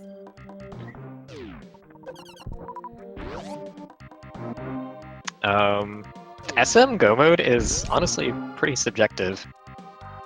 It's kind of about what you're willing to do. But if we're Yeah, talking in and your terms of skill logical level. Go mode, we need gravity, and I believe that's it. Because gravity logically required for Dragon. Gravity is not logically required for a lot of checks in Meridia. Various combinations of other items like high jump, ice beam, spring ball, grapple beam can be used to traverse the rest of it. Ice beam is required to go through the front of Meridia to the back, but it is not required to go from back to front, since a lot of that is falling down rooms. So if you have access to the Ice Rod Dark World portal, you can backdoor a lot of Suitless Meridia without the Ice Beam. I'm the kind of player at my skill level who really, really likes having ice beam, Oh, Ice Beam is great. especially for Metroids. Like, Yeah. Going through Turian without Ice Beam is not very fun. You have to each Metroid, if you don't have Ice Beam, the only way to kill them is 3 supers. No. That's supers only work if you freeze them. I meant power bombs, super bombs. That is not the right word that I said. Wrong word. They each require 5 power bomb hits to die, and power bombs can hit twice if you position them correctly. So you'd say 2.5. Okay, Maniacal setting up the Spore Spawn skip, which is kind of a trick shot that requires a certain camera position and position to fire the shot from to hit the super block off screen. So the reason it's so specific is projectiles will disappear 2 frames after they leave the screen. So you have to position yourself such that in one of those 2 frames, the super is going to collide with the block off screen before it disappears.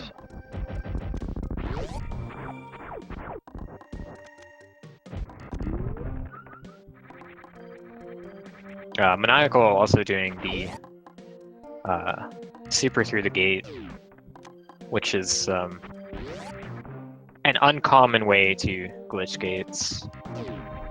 Solskate did this earlier as well. So that's actually not in logic without high jump or wave beam to just shoot the button like normal. The setup is quite a bit trickier. So that shot only works if you do it from being flush against the wall. Because the way the shot works in the first place is if you shoot from a specific x coordinate, the super missile accelerates to a point where it's going so fast that it doesn't collide with the gate at all. One frame it's before the gate's collision, and the other frame it's after. Maniacal picking up his screw attack.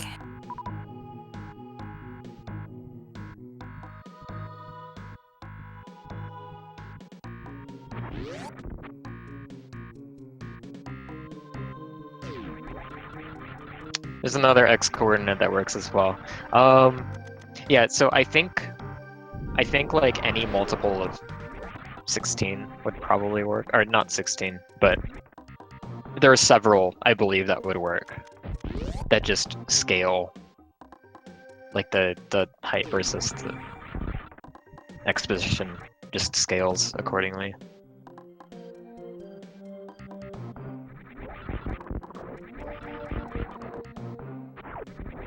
They're not 16 pixels apart because the super accelerates. I love using plasma on Crocomire.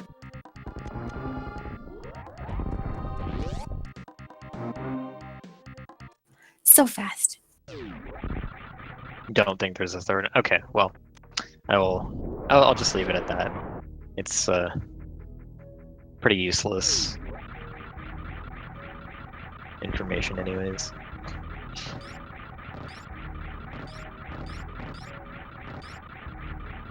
So it is interesting to me that Solsky is. I guess it's not that far-fetched to make the croc check. Like, he knows where high jump is. He knows he's coming down here to get it, but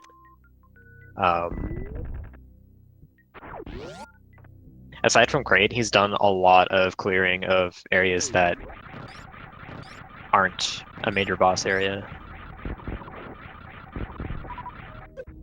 Which has been good. It's been good for both of them. They both netted the Cane of Samaria from Brinstire. Yeah. And Solsky did get his Master Sword on the right side of Criteria, top by the ship. And a flute! There's our Meyer access. Oh, he technically has Meyer access via the Lower Norfair portal as well. Right. But that's a little faster. It is.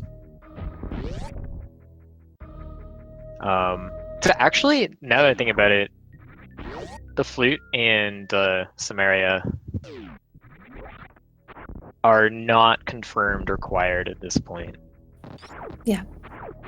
Because of the layout of the pendant dungeons. And Ganon Tower Big Key could be on the left side, so I mean it need that at all. Still looking for Hookshot though. And Fire Rod. This is actually a very interesting pendant configuration. Because it probably results in the most items being theoretically skippable. So Mire and Turtle Rock means Samaria isn't necessarily required. Swamp Palace means Mirror, and a Mirror isn't necessarily required, and Flippers and Hookshot are both not necessarily required, except by the logic. So if you're able to take Flipper into ice and you're able to hover gaps in Ganon's Tower and you don't need those items for anything else, then you could skip those as well. MMNTR pendant dungeons would let you skip the medallions if you don't need to enter them. Don't need Ice Rod necessarily. This is just like the minimalist, the potential minimalist pendant layout. That said, I don't think either of these players is capable of hovering in A Link to the Past. I want to learn how to do quick kick on Kraid.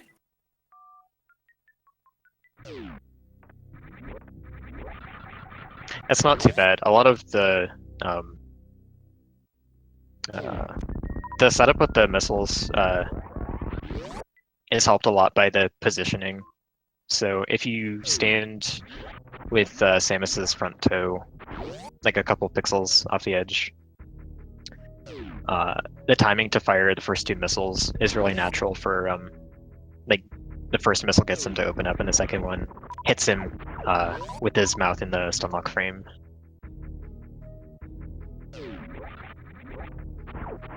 It's a pretty consistent way to get him frozen like that. Nice.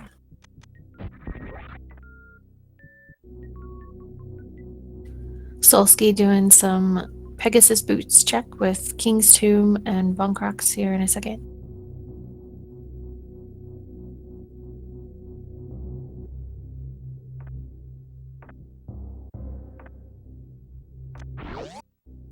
Oh, Maniacal checking the items behind high jump here.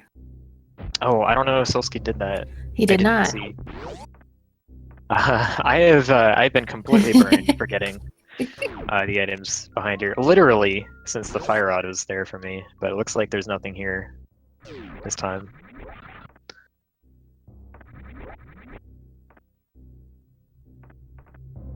And Solsky activating his flute. So I guess Solsky just chose to dip out after getting high jump. The flute, yeah, so the flute that he pulled from Crocomire, I don't know if Maniacal is going to choose to go to Crocomire. Though at this rate he probably will.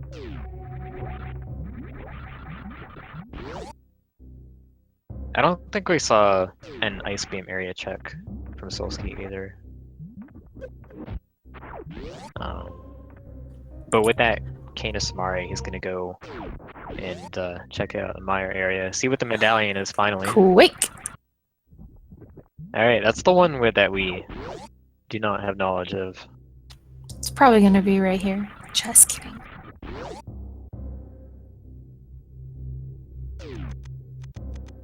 I was half expecting it to actually be there. It'll be at checkerboard instead. Or So behind Gold Chorizo. so he's gonna check checkerboard. He can also clear Desert Palace from here, which I assume he'll do right after. But I am interested to see if after doing that, he chooses to go to Lenore Fair from here.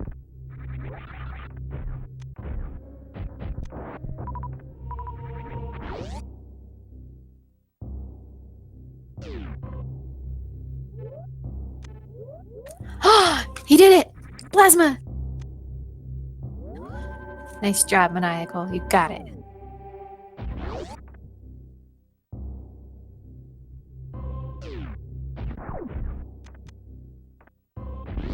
And he is doing Crocomire.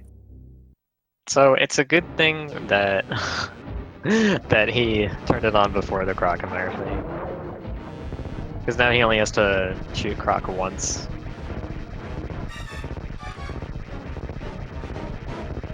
Ooh, and that moonwalk. Swag strats. Okay, that's pretty good. I like this.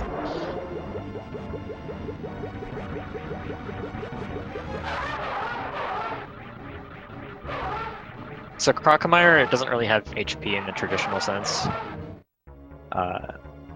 He takes steps backwards according to what you damage him with. So missiles make him take 1 step backwards. Supers make him take 3. Any charge beam hit will make him take 2 steps backward. But Plasma's hitting him over and over and over again. So those 2 steps add up every frame to a lot of steps. You can actually shoot him with Plasma for a short enough time that he doesn't go back all the way. I've seen it happen. It's pretty uncommon.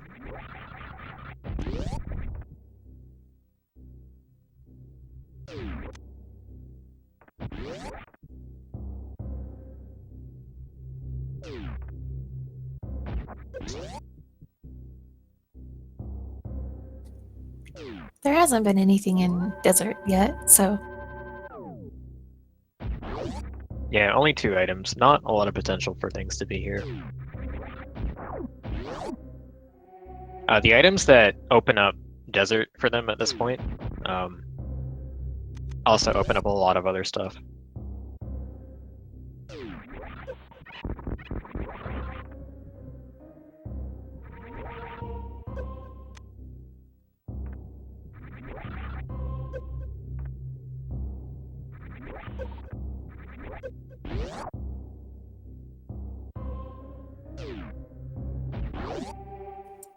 Ooh, Ice Rod strats on Solski's side. That fire rod or bow. Nice 2-cycle.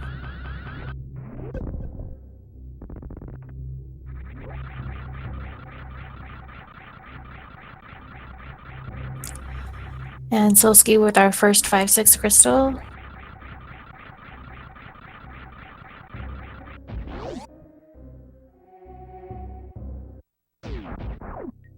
We still have that bow at large for the other one. Cape at Crocomire.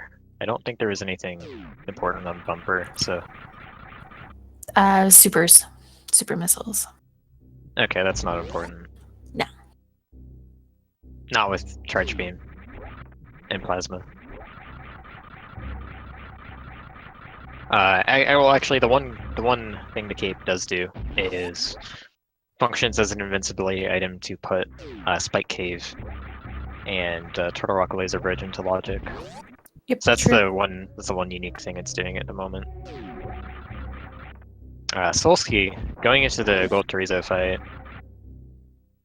And so if you were to crouch and hold LNR to aim up from this point, he'd actually be able to get double hits with the Plasma Beam. Like I said earlier, Chorizos have a large amount of iframes, but it's tall enough that the beam would be inside it for long enough to hit twice if he was crouching. Would speed this fight up quite a bit.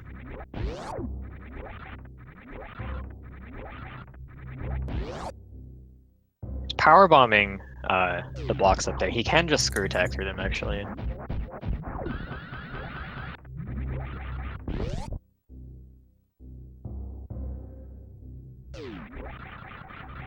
Okay, and he gets the shovel from the GT fight. That could lead to something.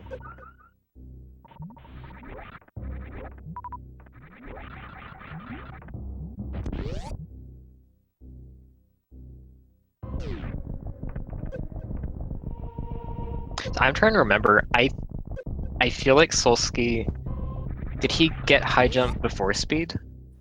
I don't think he did. No. No, okay. So he had speed booster to get to Crocomire the fast way. Yeah. I think he just left Norfair after getting high jump though. I don't think he checked any of Bubble Mountain, like Maniacal setting 2 now. Nope, he didn't check the high jump room or any of these locations, so... Okay, which is totally fine. But the hook shot is up here. Wow. That's an important item. And Solski finds the red mail there in Upper Norfair. Well, it's important Lower to Norfair. cover, but Yeah. The hook shot looks a little funny in Super Metroid. It looked like just a single arrow. yeah, it's kind of easy to mistake. The way the palettes work in SM, I don't really understand the technical details, but you're pretty limited in the colors that you can use in each area. It depends on other effects in the room. So there are a lot of rooms where the swords of the potions are the wrong color if they're in SM. Yeah, there's like a lot the of Master rooms Sword where occasionally looks like the Tempered Sword. I mostly see the Master Sword look white. But I have seen a lot of green potions look red. Yeah, that's also true. So since you're in a room with a lot of lava and the fiery seahorses and stuff, maybe the red on the hookshot just didn't come through. It's something to that effect. A lot of rooms, the hookshot handle will appear green. There are some rooms where the Book of Medora has a red outline. This isn't just limited to, like, this isn't just with the Link to the Past items. It's just a lot more prevalent with them because they had to be like redrawn and adapted to Super Metroid. So there were just naturally more palette issues that came up with that, since the palettes for them don't work the same way in Link to the Past. So they didn't have the same limitations. But the phenomenon does exist in SM naturally. So if you place the X-ray scope, like normally the X-ray scope item is blue. If you put it in most rooms in Norfair, it will be orange. And then it looks really scary. It looks pretty neat, I think.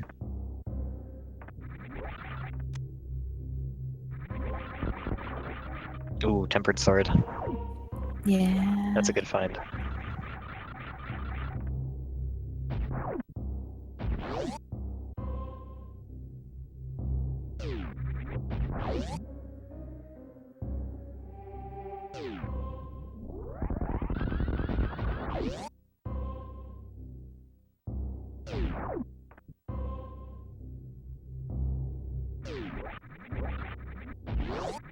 Yeah, they got Master Sword in different locations. Yep. I forget where Maniacal found his. I know Solsky found his at Criteria Power Bombs. I think Maniacal's was in the last chest on the left side of Swamp Palace. Oh yeah, that's right. I remember saying that was like the only really good thing that came out of Swamp. Yeah, since we don't need ether.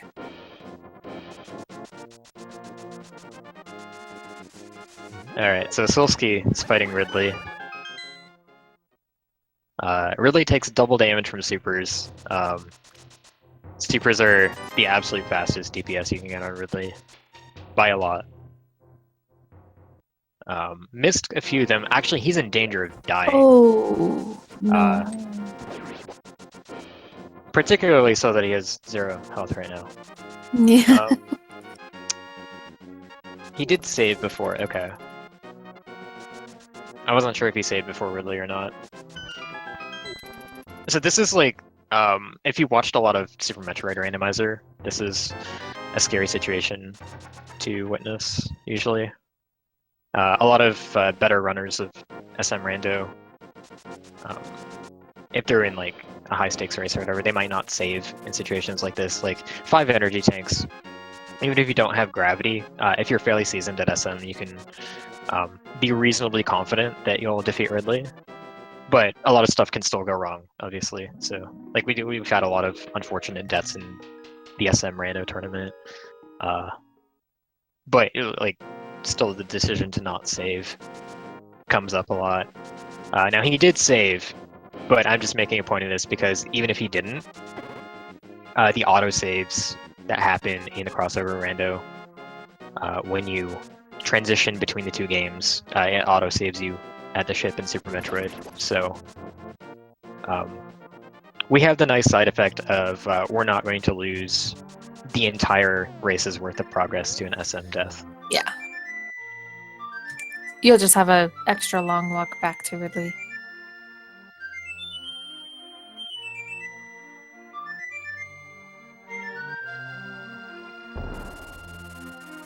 It wouldn't even be terribly long because, at least not in this instance, you'd be able to Flute to Meyer and hit back. flute. Yeah. But still, you gotta go through like the lava room again and climb up the yellow space pirate room. I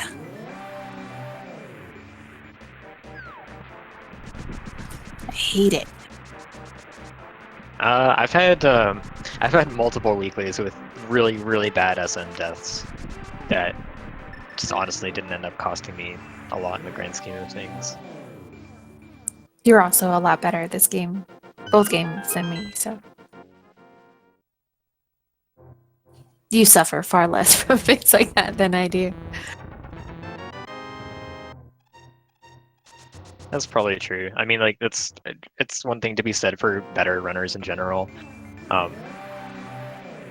is like this is why upsets are a thing, right?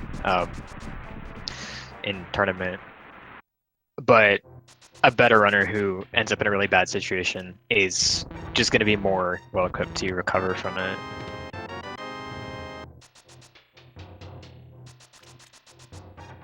As I said a lot earlier, Solsky is not as experienced with SM. He's coming from the ALTTP side.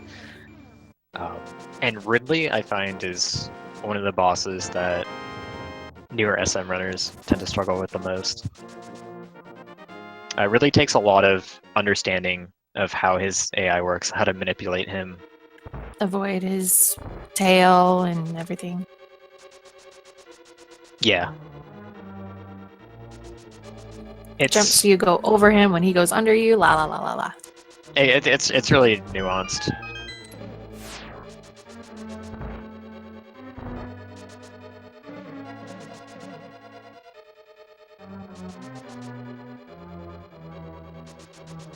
Like there's the safe spot at the left that Solsky's trying to get into. He wasn't in quite precise enough position to avoid getting grabbed there. I think he's fine now. Yeah, Nice. okay. So quirk of how Ridley works is he doesn't die immediately when he hits 0 HP. You have to get him to grab you first. Either that, or he has to run out a counter of 10 death swoops. Which there is a way to trick that counter into running out immediately. If you jump above him and break out of spin, you can get him to die on his own. But generally, you're going to want to get grabbed once he hits 0 HP.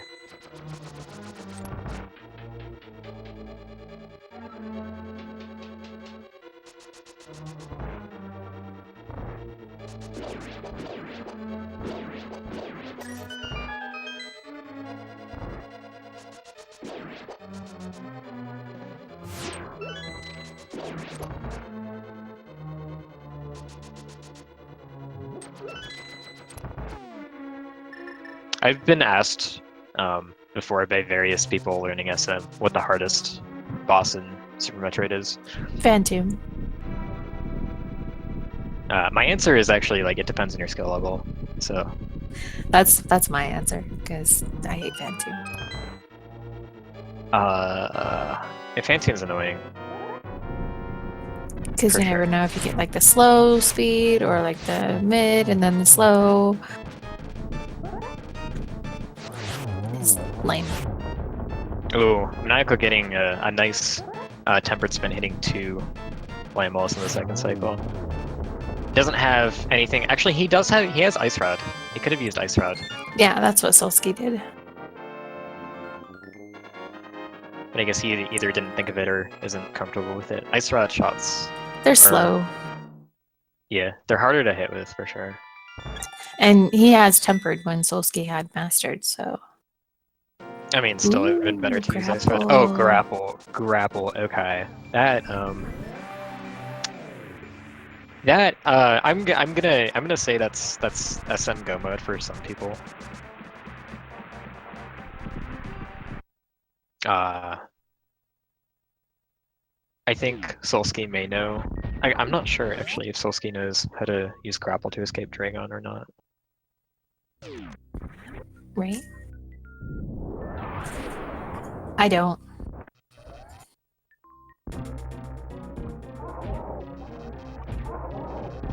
But yeah, like what I was saying earlier is that I think the hardest SM boss depends on your skill level. I think for people new to SM, Ridley is the hardest boss because you just take a lot of damage if you don't understand how his patterns work or how to like move properly in general to dodge him.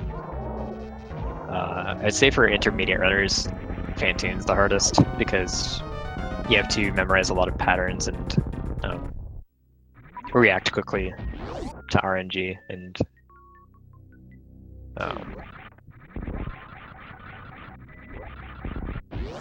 yeah, there's a fair amount going on in that fight.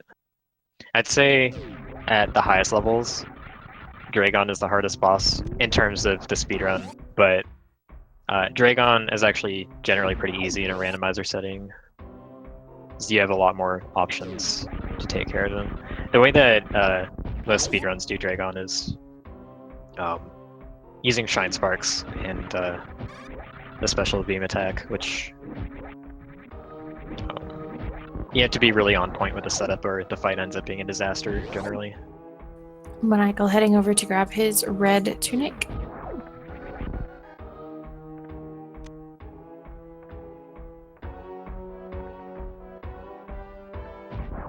But yeah, so if Stolsky is able to do the grapple escape out of Dragon,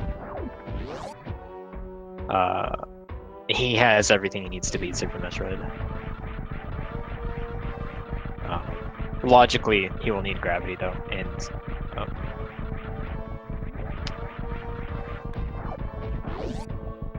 he may personally need it as well. All right, so we got Solsky doing the checks that Maniacal did here in Bubble Mountain, and Maniacal heading down to do Ridley. Oh, Mirror Shield. And he leaves it! He's gonna pass that up. Which, When you got Cape and half magic, Laser Bridge is gonna be just fine. yeah. I mean, there is also the ability to do laser skips by dashing. Mirror Shield, like the sprite for Mirror Shield is so large that it contributes a lot to the game lagging. So it's a good item to skip.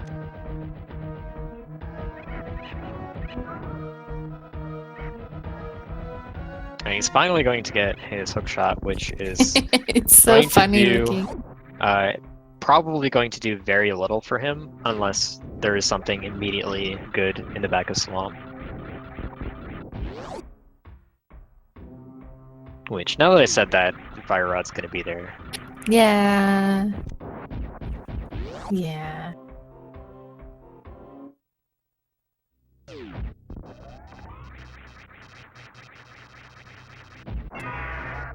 Maniacal not farming supers, going for charge shots. Now Maniacal has quite a bit more experience in SM, so you'll see him just generally have a better understanding of how to move with Ridley and get Ridley to move the way he wants.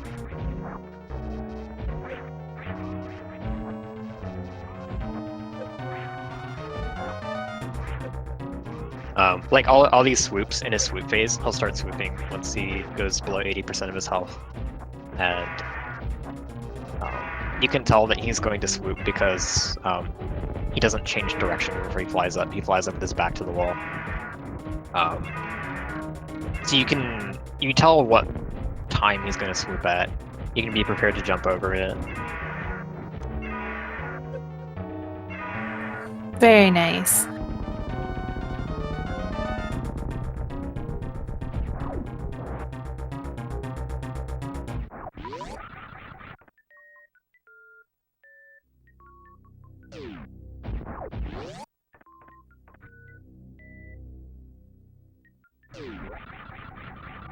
So I'm interested where Solsky goes. I guess he's going to... he's probably going to dip Turtle Rock, I guess. Hookshot Cave. Hookshot Cave, that's okay. I forgot that was just made available, actually. Yeah. He might dip Turtle Rock, too. Turtle Rock's kind of interesting. Like it's pendant, so don't necessarily need to beat it. Main thing he's missing for it is the Fire Rod, which Maniacal getting really nice reverse cargo ball through the Kazan, which is what the spike platforms are called, but never referred to because saying Kazan is really weird.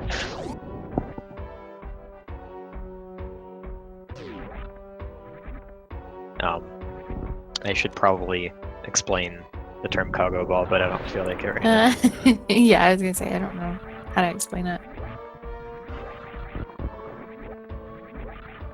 But yeah, so this Turtle Rock dip, you need a key to be in the compass chest and a key to be in Chain Chomp's chest to be able to progress to the end of Turtle Rock without the Fire Rod. So as long as he doesn't get a key in both chests, if you're to dip it, he wouldn't be able to get very far, which would be, probably good for getting the couple items that might be out in front, or just checking to make sure the fire rod isn't there, because it totally can be.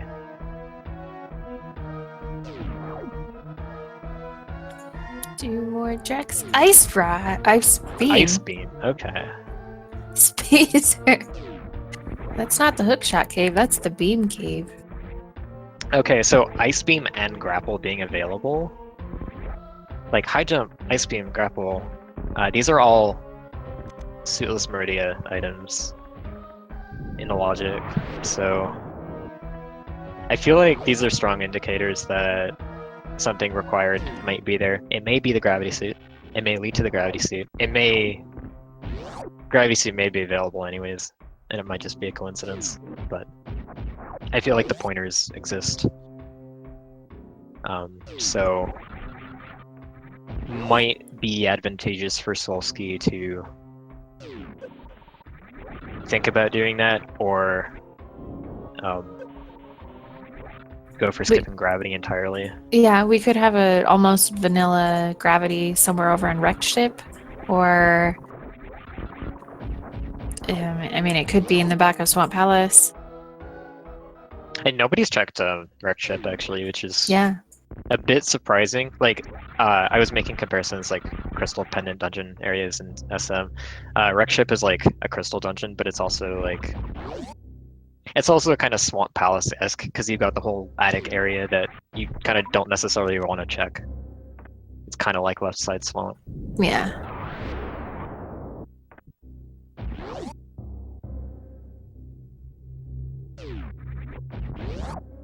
And they had access to Wrecked Ship pretty early once they got Morph, because they already had Space Jump and pretty much anything else that they needed, Plasma and Charge Beam.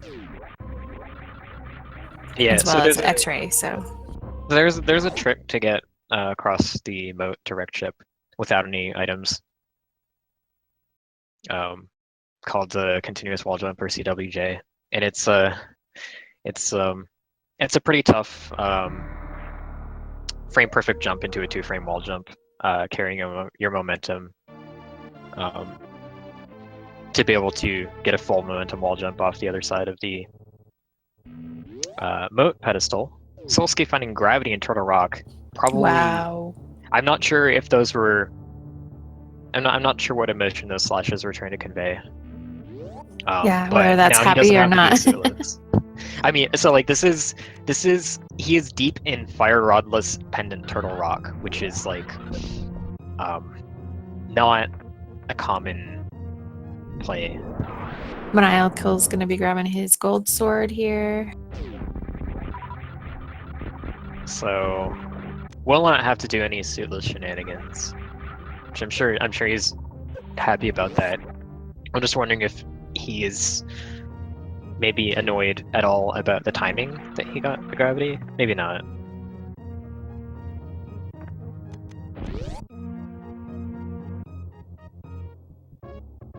But I mean, that it definitely, whether you can do suitless or not, it saves a lot of time to just have gravity instead. There is some like metagaming, I suppose. There's a metagaming aspect to it where,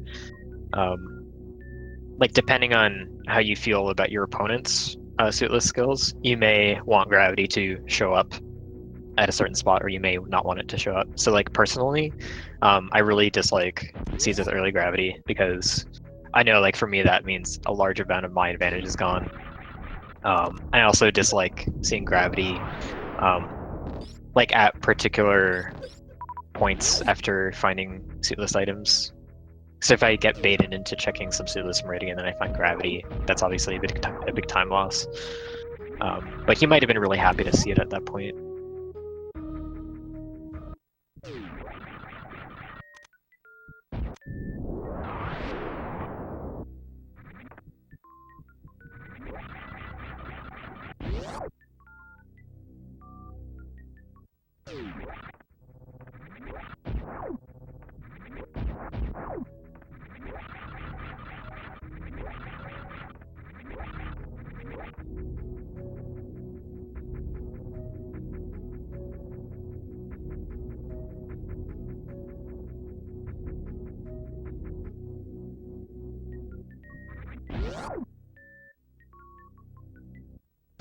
Solski trying to grab the short charge here.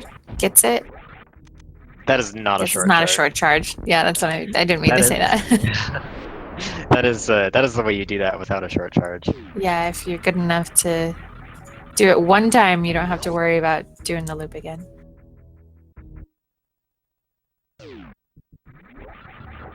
There are two ways to short charge that. One of them requires a really good short charge, which is just doing it like where the door from the tube room spits you out. And if you can't reliably do that, you can go up to the higher ledge and do an easier one up there. But Solski just chose to do the casual intended strat and not worry about execution at all.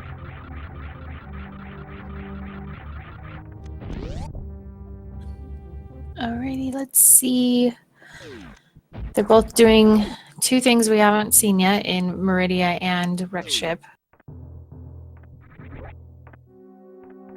I'm surprised it's taken this long to get any check of wreck ship. Yeah. Personally, I go to wreck ship fairly early a lot of the time because it gets a boss down. It's something that's required to do. But they may be thinking again about the fact that being in the wreck ship area incentivizes you to check the attic, which you may want to skip.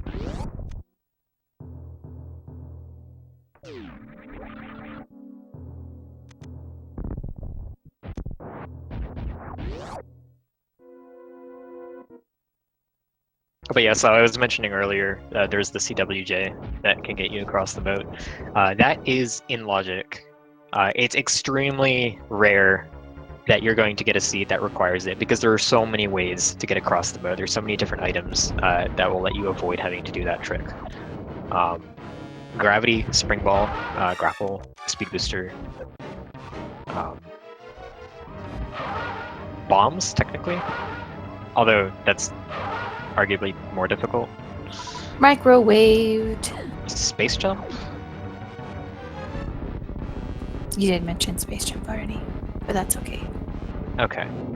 The point is that space jump and any of these other items, they try to make it easier to check wreck ship.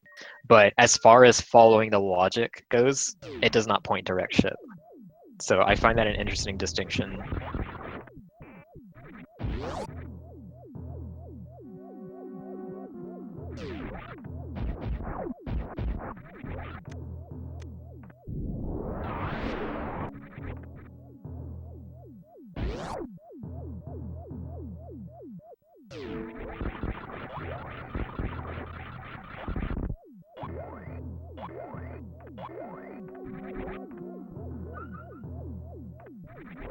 Okay, so what are we still looking for go mode? Like, Solski has everything he needs for SM, but Yeah.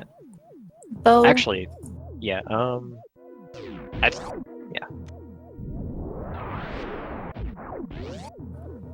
Bow. I think that's it. is that it? Yeah. I guess so. I think so. A fire rod for Ganon Tower climb. Maybe, but not necessarily. Yeah, the fire rod isn't needed for anything, unless the bow's behind it. Yeah.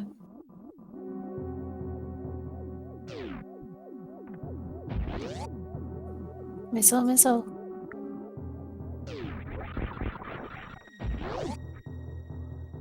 Oh, fire rod for skull. I'm sorry, I read that as a pendant. Right. Okay. Yeah, we do need fire rod. I got confused.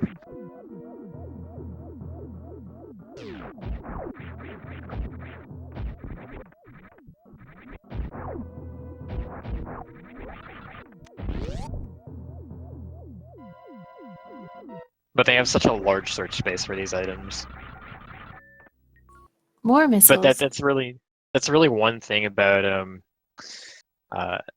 rushing the major bosses, rushing the hard requirements, is that if you find the items you're looking for there, that cuts out a lot of unnecessary searching of more optional areas like the path through Brinstar and a lot of Upper Norfair. Microwaved. So like in Solski's position, I think I may have chosen to rush back of Dragon via the Ice Rod Cave portal, just in case a major item was there, and then I could skip a bunch of the front of Meridia. But still missing 2 items for go mode.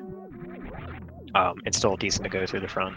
You do get more efficient item checks that way, so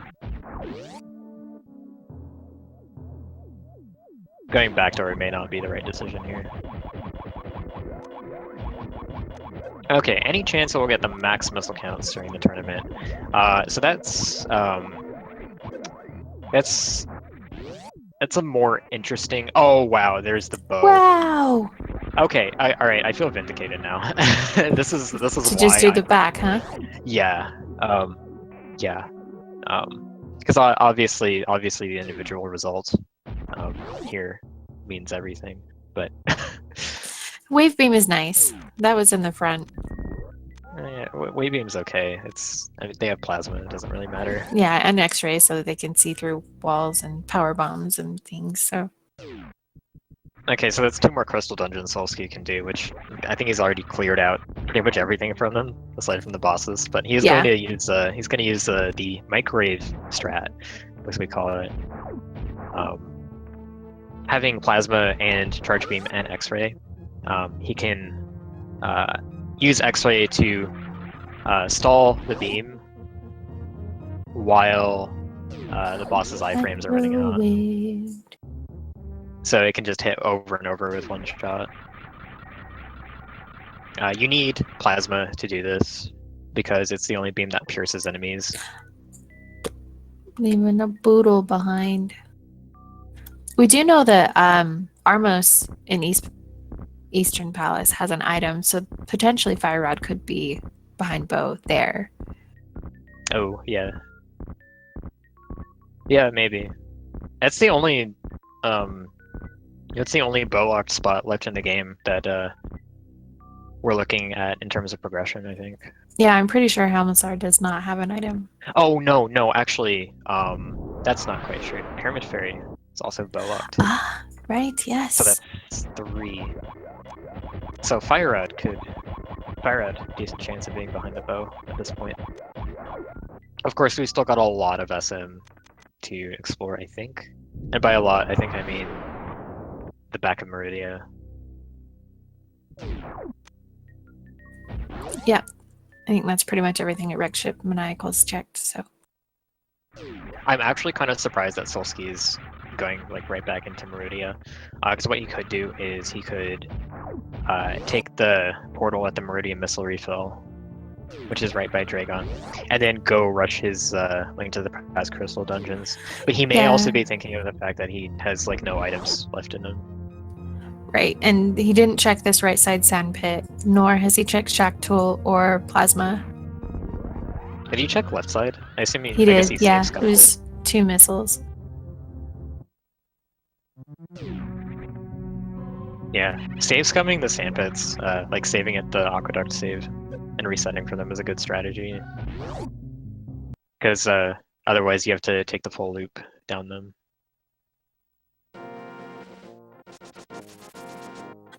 Yeah, he did left side before heading over to Dragon, finding his bow, and then did right side now to check Shack Tool.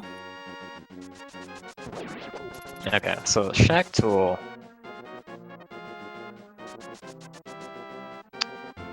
We have a long wait to sit through as he digs through this tunnel.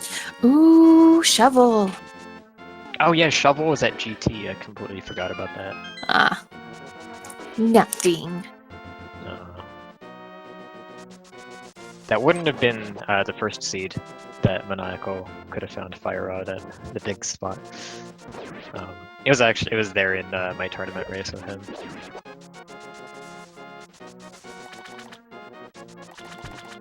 If it was there, it would have been a nice throwback, I guess.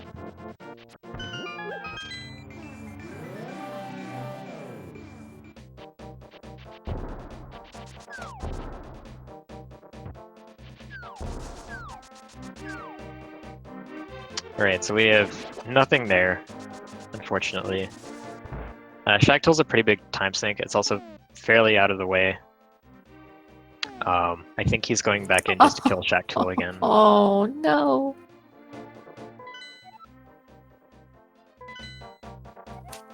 I love you, Shacktool.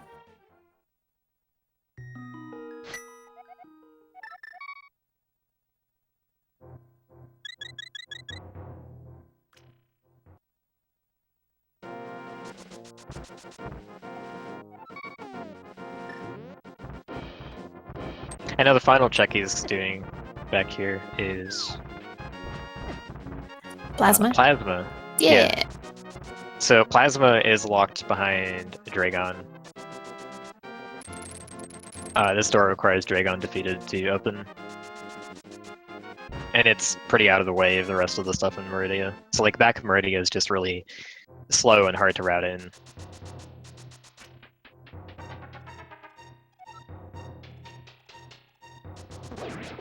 He may actually, from this point, he may take the Forgotten Highway. And finish up Wreck Ship. Yeah. That would be really smart. Yeah, that's generally actually a really slow option, but if you're coming from the Plasma area to begin with, then it works. Maniacal gonna be checking his hookshot cave for his remaining spacer and ice beam. Then probably going into TR to get his gravity suit. Hopefully he decides to dip it without the fire rod. Yeah. Unless he decides to do suitless and just grab the bow and get Dragon done.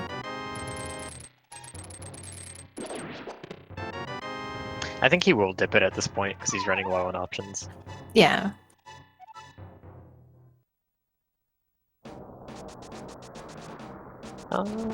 Maybe not.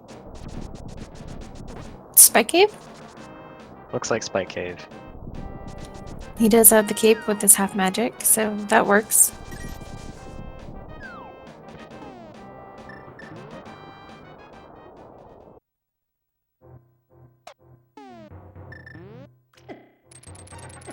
Solski doing the green gate glitch.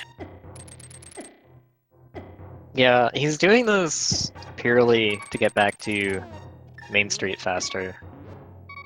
Then he'll go up through. Okay. I guess He'll climb this way up Red Tower instead. Did he check the watering hole? I think he did. Watering hole's Yeah, I think above so. Aqueduct.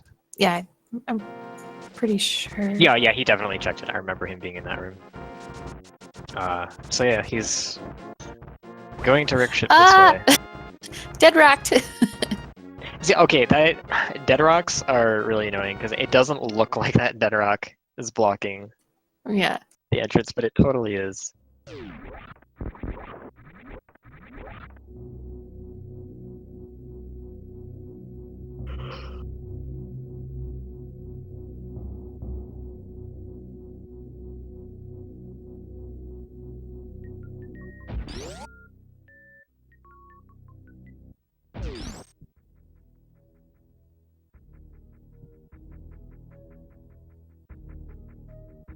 I really think Fire Rod at this rate is behind the bow. It's like I'm gonna guess Pyramid Fairy. Yeah. Armos or Pyramid Theory. And it looks like Solski's avoiding it. Like it seems like he really doesn't think that it's there. He's probably not thinking too hard about what his red crystals are.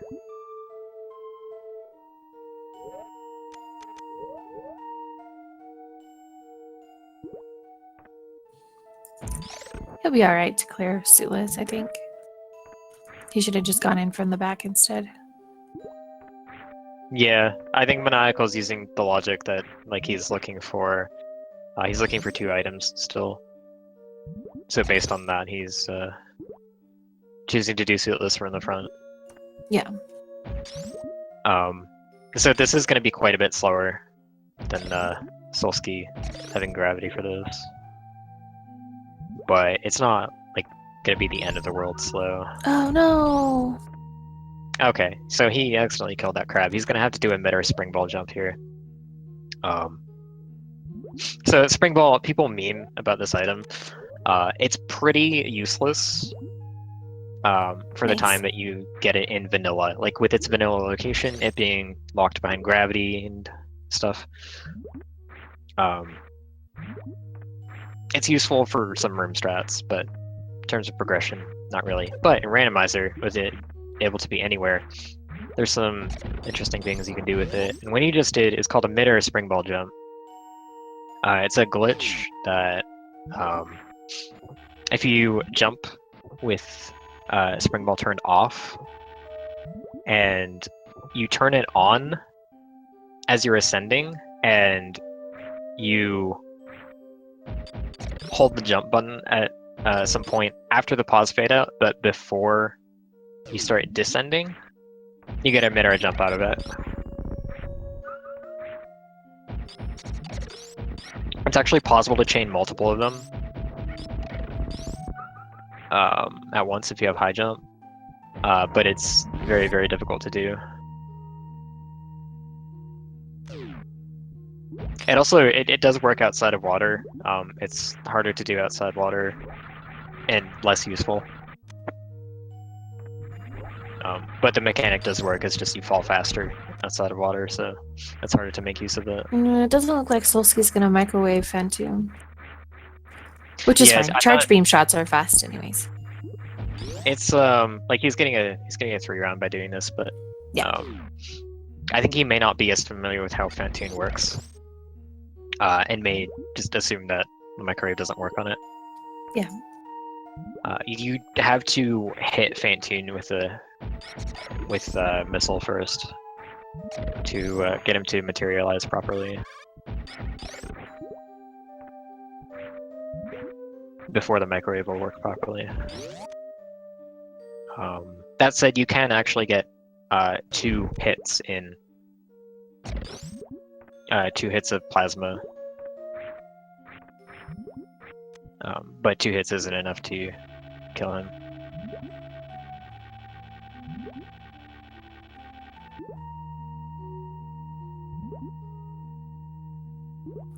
Whee! Maniacal doing infinite grapple jumps, which that quirk is actually a little bit similar to the mid-air spring ball jump. A little bit.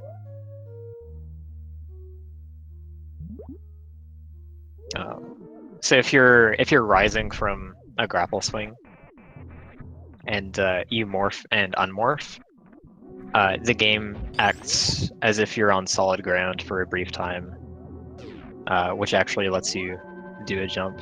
And it is easiest to do a stationary jump out of that, but it is possible to actually do a spin jump.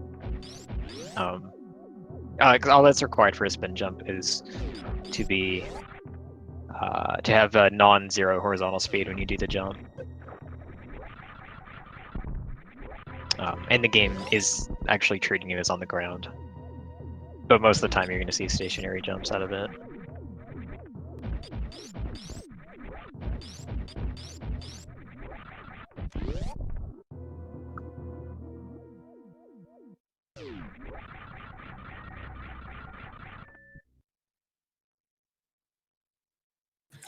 Free from the water. Wow!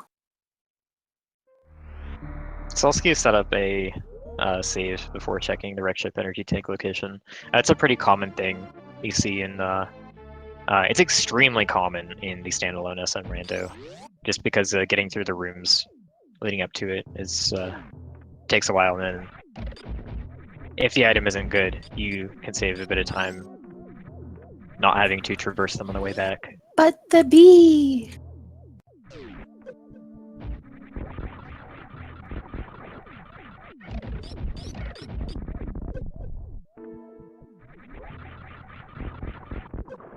What about the bee? Both of them left the bee. Okay, so Feels bad for the bee. I don't even think it can breathe. Probably a sad bee in a little tiny bottle, and that's all the air that it can get. Because it's in space. It's a space bee. Okay.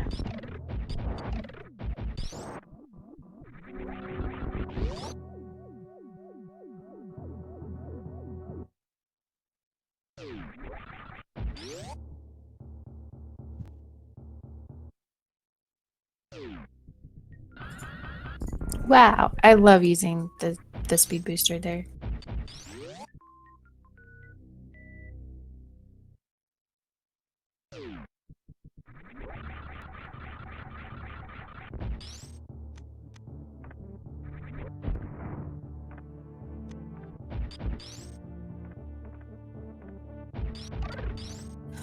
So Solsky is probably gonna wait.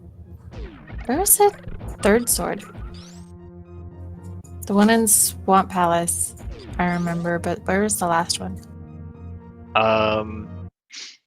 Criteria Powerbomb was one of them. No, he got that one. Never mind. Yeah. So Yeah, the I don't only know. buttered sword. Oh yeah, it's in Bubble Mountain. Yeah, that's right. That's I right. can't remember if he picked that up, Solsky. Maybe. He might have. I'm not sure. He might have picked it up in the tracker, didn't catch it. I'm Yeah, very we'll unsure. have to see when he heads back to Zelda if he's got the tempered or not. I don't remember.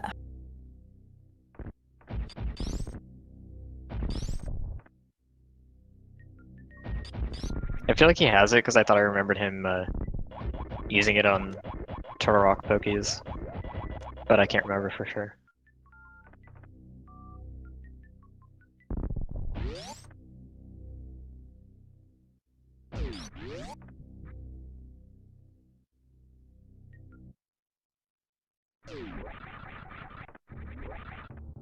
Yeah, gravity was once again in Pendant Turtle Rock. Not only was it in Pendant Turtle Rock, it was in Fire Rodless Pendant Turtle Rock.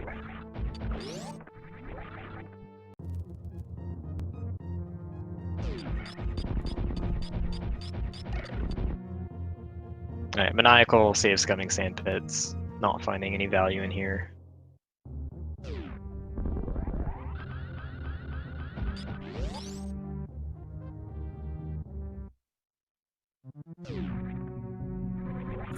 All right, Solsky heading back to Link to the Past. So we'll get a quick check on his tempered sword. Oh, never mind. Where are you going? I think he's checking Criteria Supers. I think Maniacal was the one who checked that earlier. Ah, yes. So I wonder if he's the Shine Spark is going to take him back up. So he's probably thinking he'll just go straight back into Zelda after that. Which will be good if he does that because he'll be able to get his Fire Rod from the Pyramid Fairy. Yeah.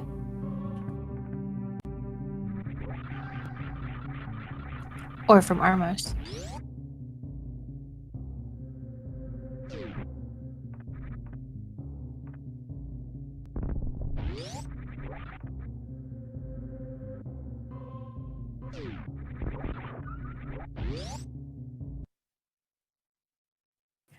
Wonder if Maniacal's gonna be happy to see the bow, or really upset that he did all of that front part of Meridia.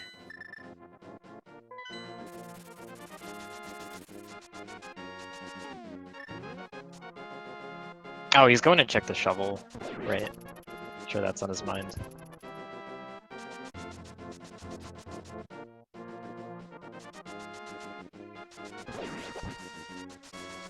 I'm still surprised at how long he's putting off the bow dungeons.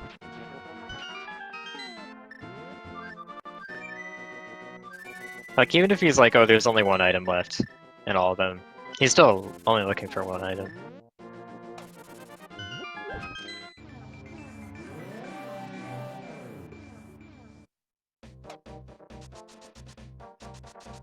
No, Quake's in Ganon's tower. It's not a Pyramid Fairy. No.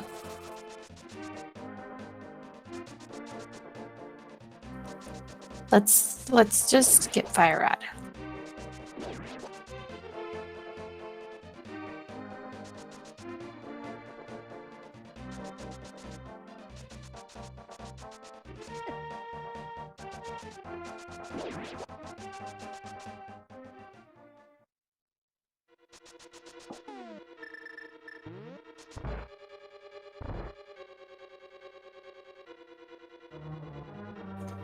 Pod first, huh?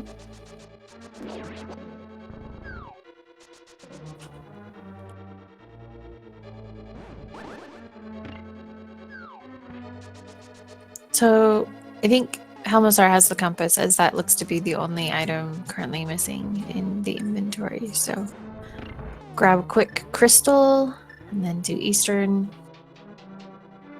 And Maniacal's using grapple to slowly ascend through the water here. We made it. He's got space jump, so it's gonna be really easy for him to get through Coliseum.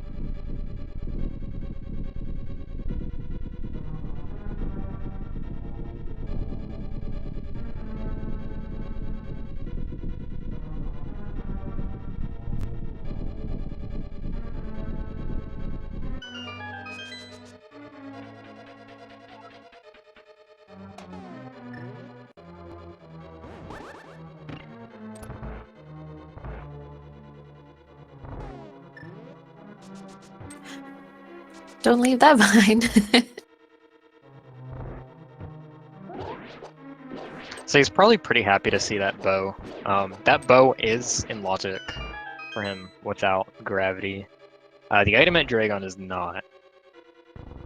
So he may be thinking that his decision to do Suitless was a good one. He may also be thinking that he should have just done backdoor. Yeah. But either way, he's got his bow, and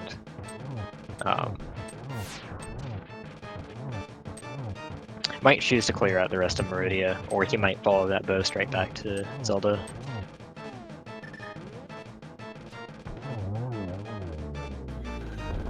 Alright, Solsky makes quick work of Helmazar, single shot to the head with the silvers after breaking off the mask, and he gets the compass.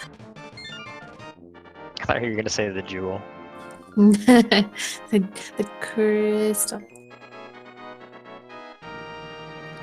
Maniacal does pick up that red potion that Solsky did not. So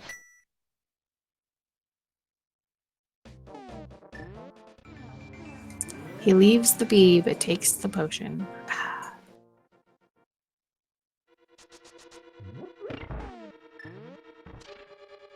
Well, maybe he's just not ready to provide a good home for a pet. Yeah. Potions don't take a lot of work.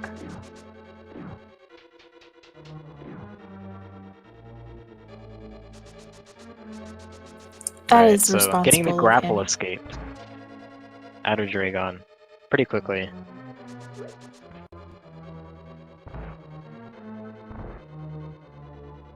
He did only the half swing method, starting from a horizontal shot as opposed to the full swing, which is a bit harder, but you also take less damage per attempt and it's faster.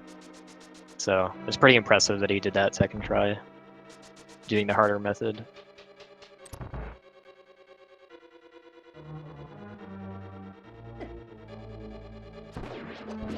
But yeah, one of the many ways to escape Dragon, and not in logic.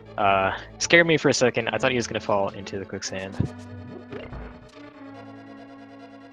The quicksand can be really, really difficult to get out of. It is always possible to get out of it, actually, even, as long as you have high jump. But you have to crouch jump into a spin jump that lets you start gaining height. But there are spikes at the bottom that, if you don't pull it off quickly enough, you will just die. Solsky entering into the Armos fight. And an energy take. Oh, that was a pretty swag kill, firing all the arrows in different directions. Okay, so Maniacal's gonna take the back door out. So he's probably just gonna just hard follow that bow straight to the fire rod. All right, so yeah, Solsky is going to Pyramid Fairy, I imagine. Where If else he's, could it be? Well, if he's paid attention to Yeah. what his red crystals. Powder mushroom to like bat for fire rod. Like that has to be a pyramid fairy. I mean, there's still the back of swamp. No, it has to be a pyramid fairy. I mean, I agree. I already know it's there, anyways. So Yeah.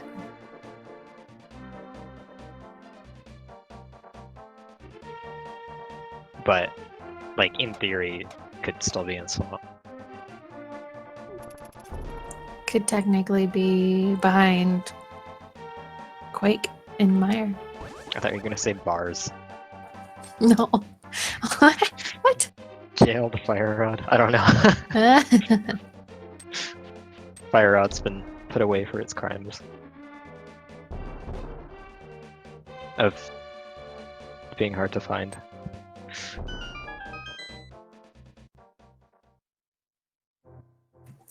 And a book. All right, Solsky getting the fire rod from the Pyramid Fairy. Bombos. Going to Skullwoods. Yeah.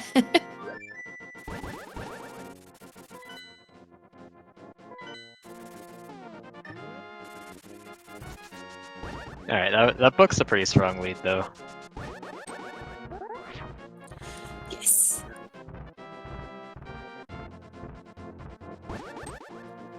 Ooh, Maniacal gets his fire shield. I forgot that he did not do the potion glitch over here to the right side of pod. Oh yeah, so that was probably a much larger incentive for him to immediately follow the bow. Yeah.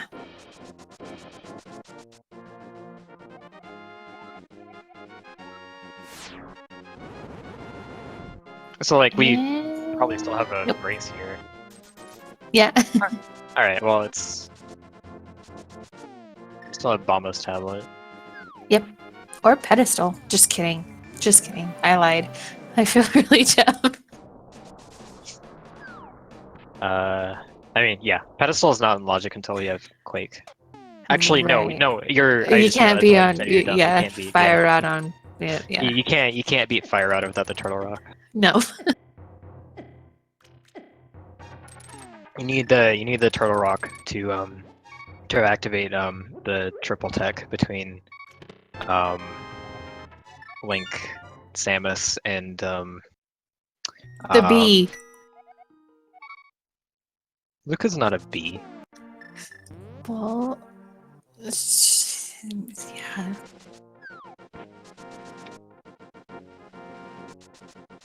Isn't it called Delta Tech, anyways? No. What do I know? I haven't played that game in ages. There is a triple tech called Delta something, Delta Storm. I think there are multiple ones that are called Delta something.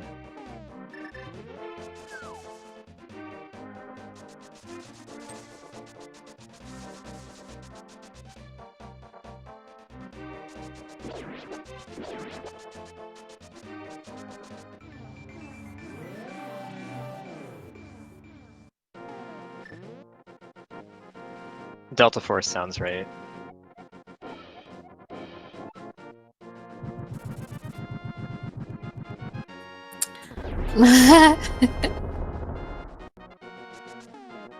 Huh, okay. So that actually just turned up completely empty. Alright, Back a swamp. it's gotta be back of swamp.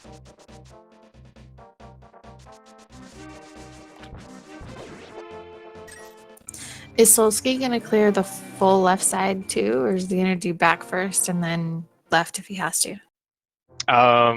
That's a good question. I don't know what he will do. I would go straight to the back. Yeah.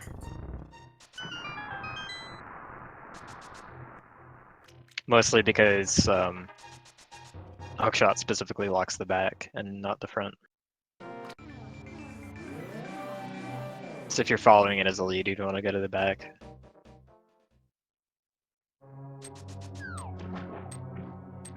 Hookshot has not opened up anything else. Like, it has not led to anything else as far as I have seen.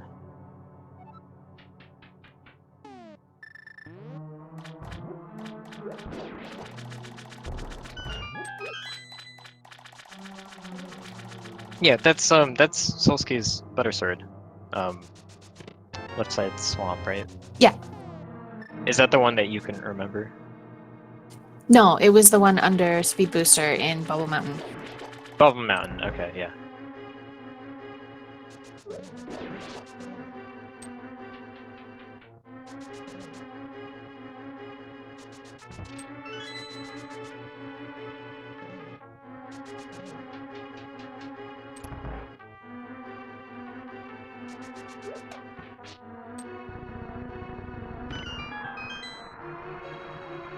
So if I'm maniacal at this point, I pretty much followed all of the leads that Solsky just got baited by.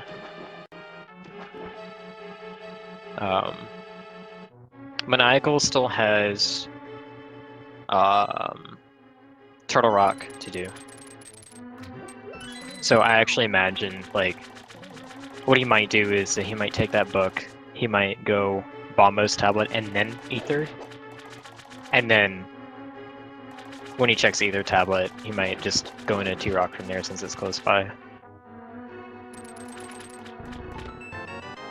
And then he'll get Gravity if he does that, and then he'll probably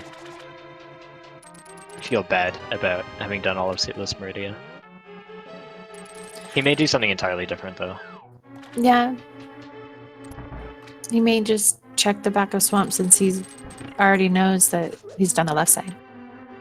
Okay, Solsky's doing left side swamp first, which left side takes about 3 minutes to do by itself for 2 item checks, which may not actually be items.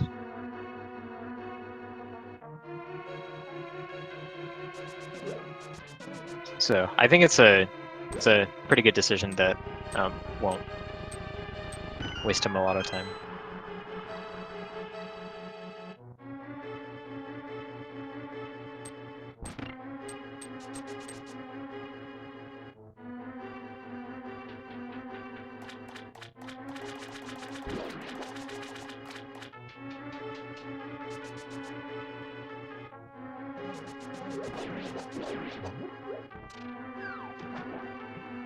Maniacal grabbing his book, thinking about it, grabbing the mirror.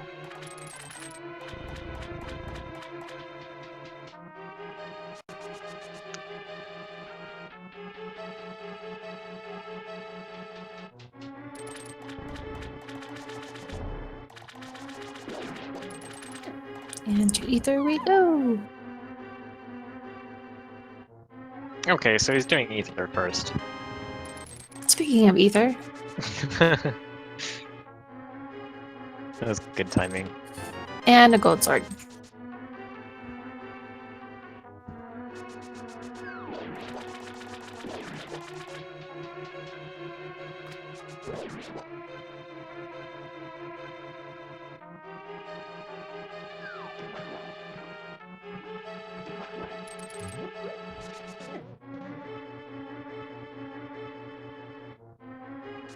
He might just do Turtle Rock anyway at this point, or he might have completely written it off because of no Fire Rod. Yeah. But like, if I were him, I'd go straight for both tablets to get that book lead. He's going to the right. Oh, man.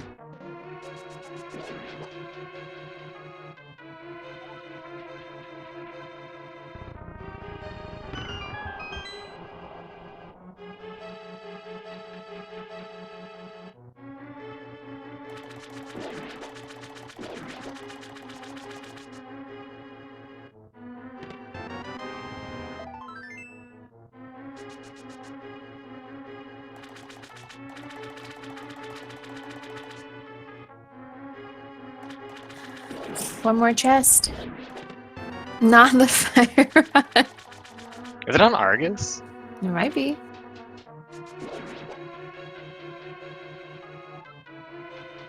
Is there anything that we collectively missed in SM? Still feel like there could be. No, maybe no. I'm not thinking. I'm not. Nothing's jumping out at me. No, me either. We've done all the one-off speed booster locations, I think. Yeah.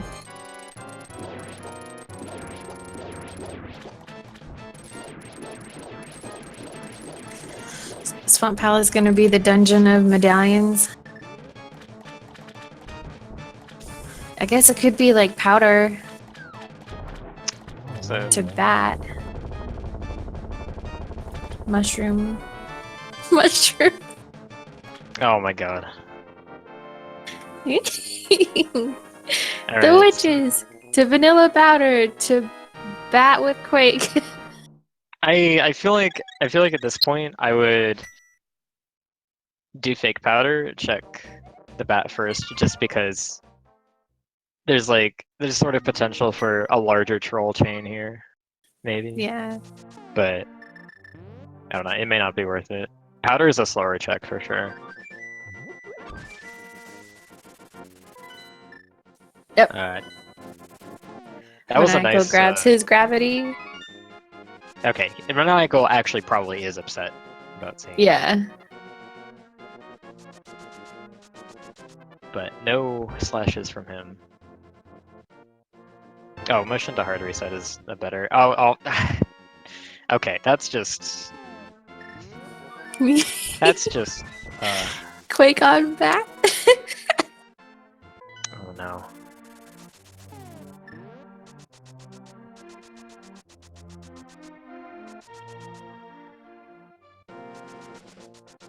See, I would have just eliminated the middleman right here. Yeah, but having powder for GT is always nice.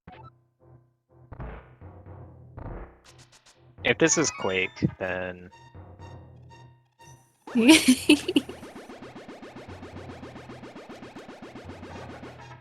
Oh. okay, finally. All right, so 2 hours and 47 minutes in, Solsky is in go mode.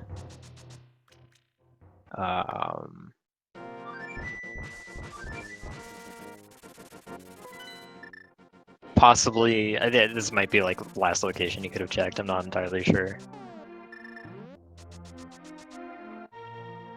It's essentially going to be pretty much the last location for both runners. I don't think Maniacal went as far as going to Plasma, etc. without gravity. Right. So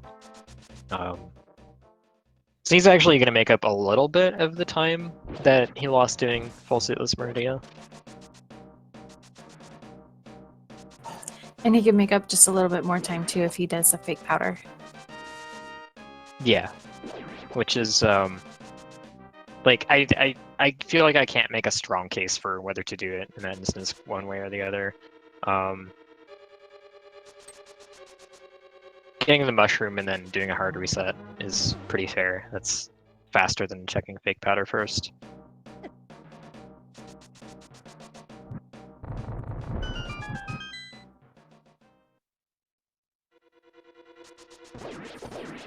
Michael grabbing his blue cane. And then hopefully dipping over into school or swamp. While Solsky finishes up Skullwoods.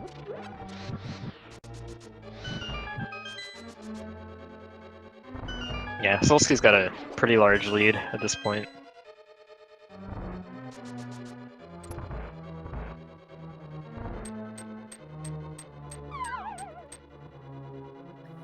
Almost got snagged by the Wallmaster.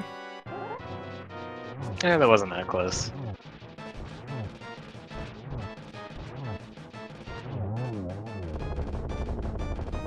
Super quick, Mothula.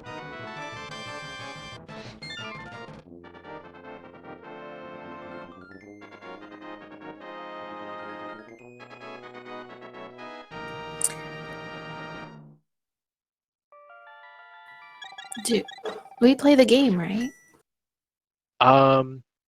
We could. I don't think we have. I don't think we're not using the bot for the weeklies for sure. Oh, okay. But people can play the game if they want. Yeah, let's play the game. Let's put guesses in chat for where we think the Ganon Tower Big Key will be.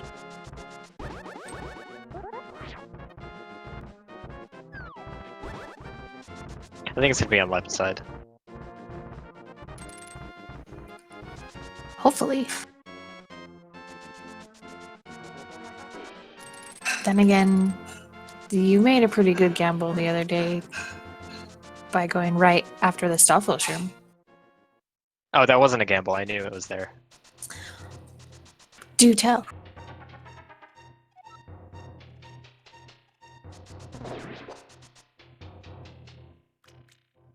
I heard a voice inside my head. It was calling to me. And it said, "Why'd you leave the keys upon the table?"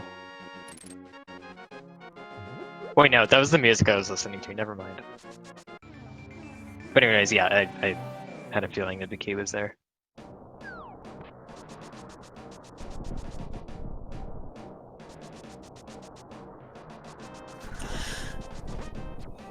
Okay. Now that song's gonna be stuck in my head all day.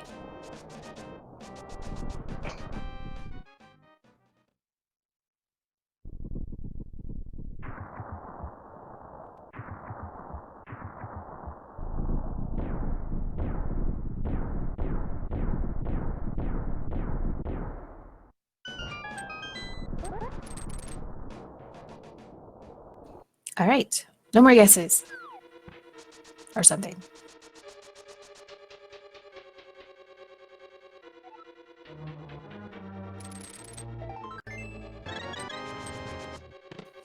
Ooh. Picking up that heart piece and filling up itself. All right. So there we are at 2. Okay, no keys to go to the right side, so it's an easy decision for now. Yep. Maniacal grabbing his mushroom.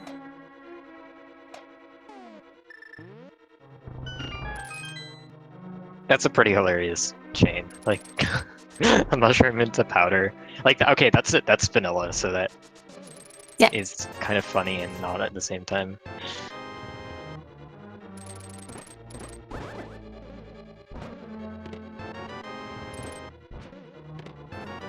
Seven.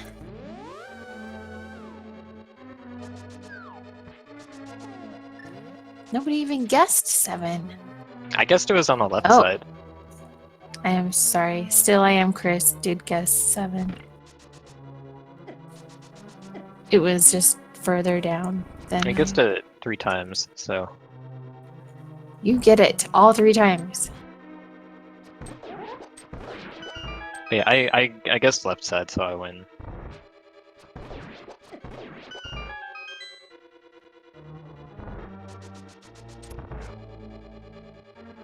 Something about a pigeon and a chessboard. Yeah, something.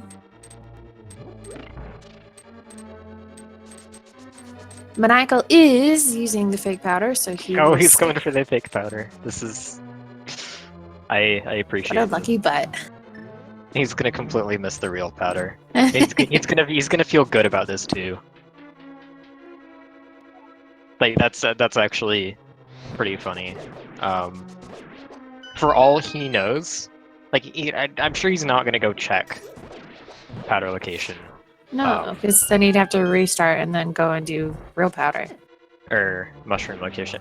Yeah. Well, no, he already has the fire rod, so he wouldn't have to restart anything. But But he can't turn. Oh. Oh yeah, he can't turn the mushroom in. I forget that it doesn't consume it. My bad. right.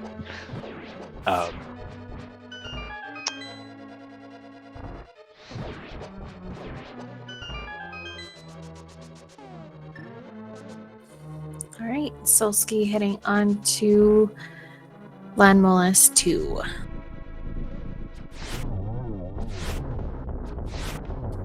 Easy peasy.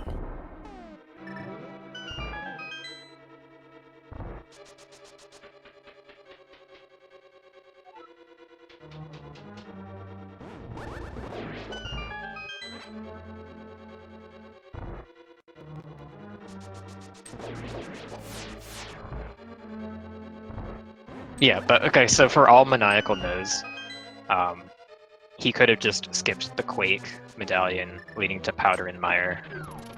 True. He has no idea at this point. So he probably feels pretty good.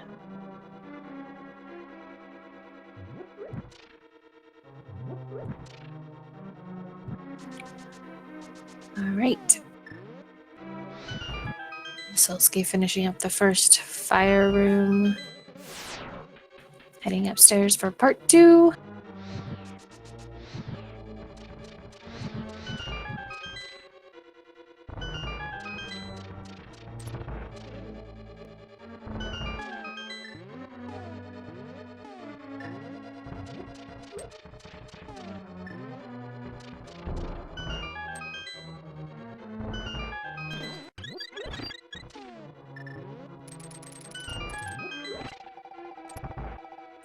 Really nice Mothula. Maniacal also now finishing up, grabbing his 7th crystal. And he'll then be heading up to Dark Death Mountain for Ganon's Tower.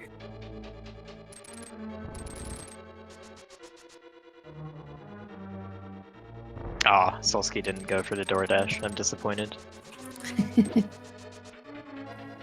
Oh, Maniacal's heading to Super Metroid. Is he gonna do Ganon's Tower last? I guess so. Wonder if he has a preference for whatever reason. I almost always end up doing Ganon's Tower first. Ganon first and then Mother Brain, just because it flows better. There's also still the possibility you pick up extra Super Metroid items in Ganon's Tower. But usually when I hit Go mode, I'm already in Link to the Past, so either I'm in Link to the Past or my most efficient way to get out of the area I'm in is a portal to Link to the Past. So it just always flows better that way for me personally, and I think that's what I see most people do, but Maniacal is going to do Mother Brain first. I like doing the full escape sequence anyways. I think it's more fun. Rather than just getting to the top and ending. Well, like, you do pretty much all of it, it's just not on a timer. Yeah. But I still save the animals, so... Because I'm one of those people. Okay, well, that's true. You don't get an opportunity to do that if you beat Mother Brain first.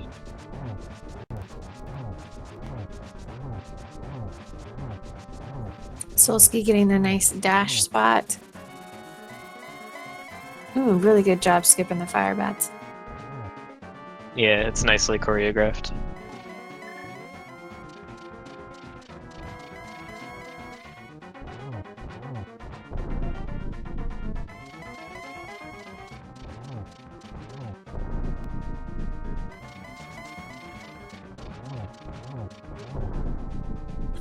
Maniacal getting all the Metroids down. Solsky with the first shot and the torch glitch. And almost a triple. Yeah, that was actually pretty close to being a triple. Let's get our first G in chat for Solsky with his Ganon kill.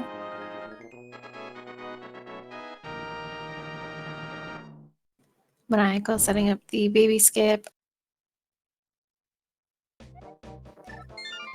Wow. Or is he not doing baby skip? I think he's preparing for the eventuality of missing it. I say eventuality, I didn't quite mean that word, but possibility. Potential. By damaging himself a little bit. He also doesn't need the full amount of HP that he has from Mother Brain. The jumps he's doing are kind of at a weird arc. Yay! Oh wow, okay, so 12 or 13 jump baby skip, but he does get it.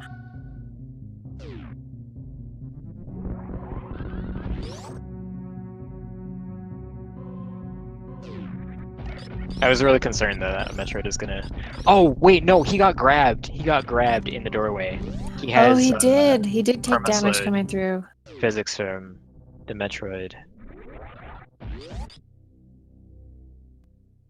All right, so he can fix this by saving and resetting, which he's gonna do here.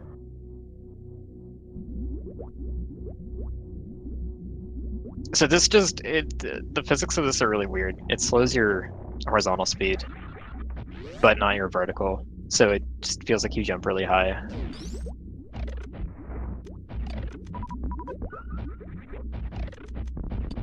We do have two finishers in the race, by the way.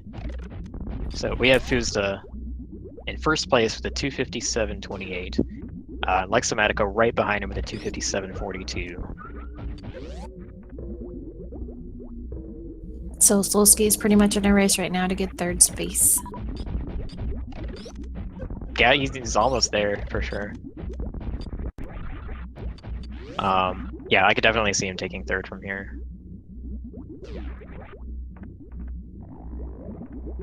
But yeah, it's a pretty insanely close race for first and Oh second. no! He got hit by the Spaghetti-O, so he didn't pop up to freeze the Metroids. Yeah, he's just choosing to kill him with power bombs instead of getting them off with regular bombs.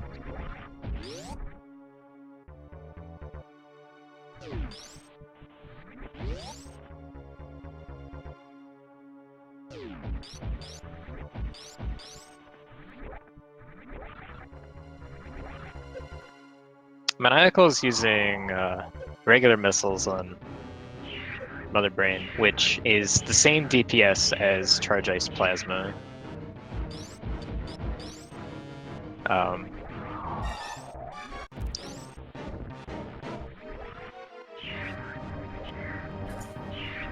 Alright. Maniacal onto the catch-up phase of Mother Brain. I like Getting ready for the the rainbow usage beam. of the missiles because if you misfire a charge shot, that's an entire second that you've lost. Maniacal getting the Minimum. stand up.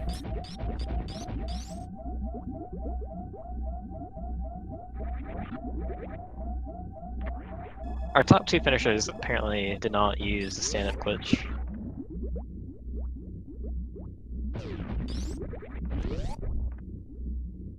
Interestingly enough.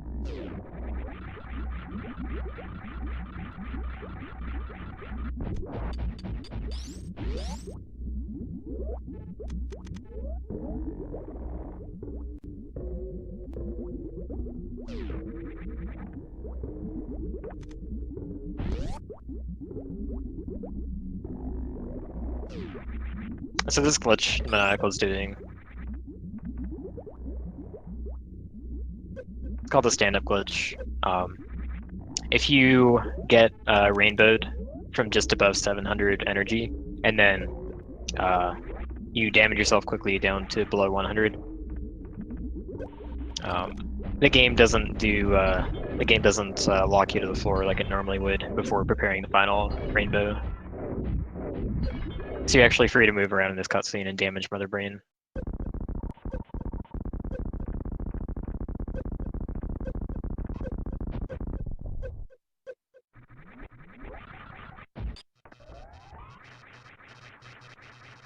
Solsky actually damaging himself to below 700, which suggests that he's not going for it at all.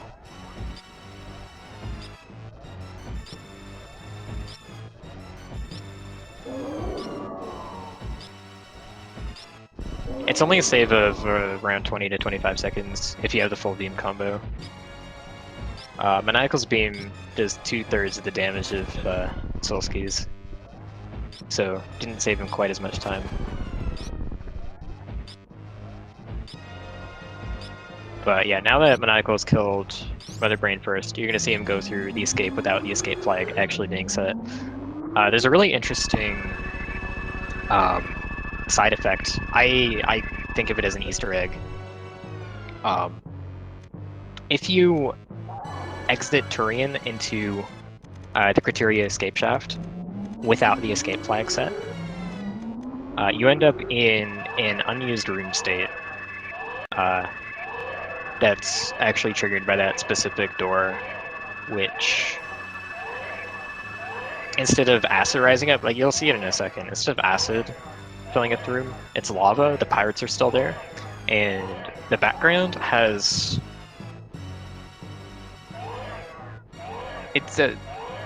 the background effects are different. The way it flashes is different. It's really neat looking.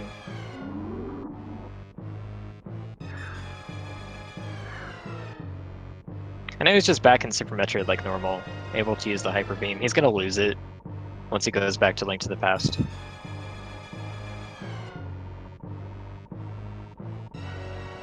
But now he's just going to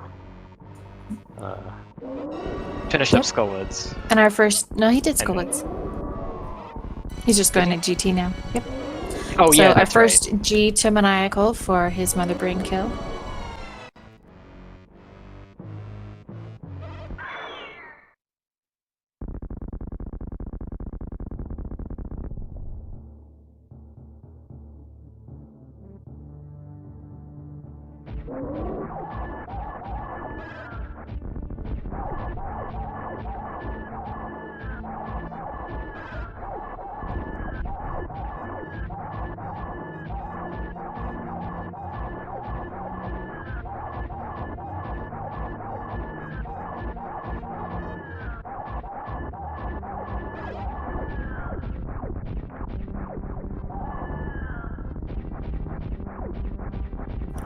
And we do know that the...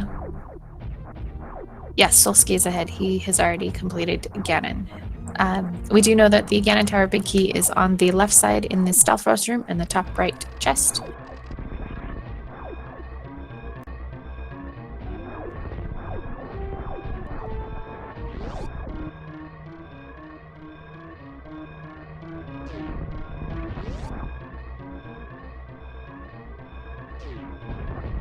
Yeah, Maniacal is pretty much gonna just run into it instantly because he's not gonna have the opportunity to go right.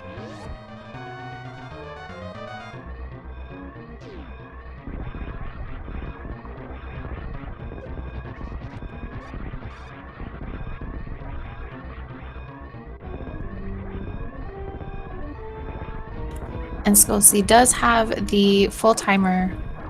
He will have to get all the way to Samus's ship to complete both games.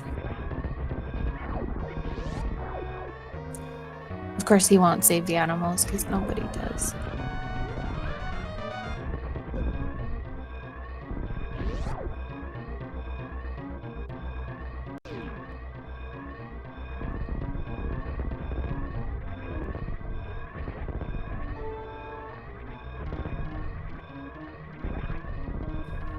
Maniac will be grabbing his Ganon Tower Big Key here, just as Solsky finishes up.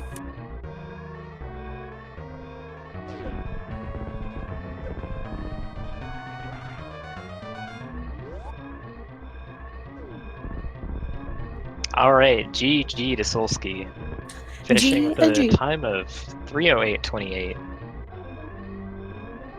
He says, dying at Ridley cost me the sub-3 dream and probably first. Actually, I don't think dying to Ridley cost him that much time. I'm gonna 10 minutes. But just finished the first out of our 2 featured.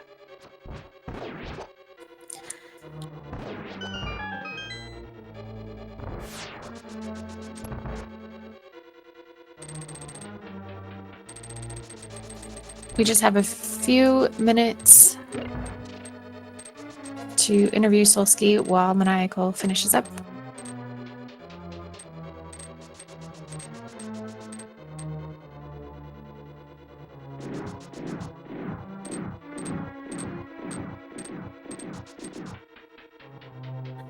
If Solsky opts to come join us for a minute. There he is.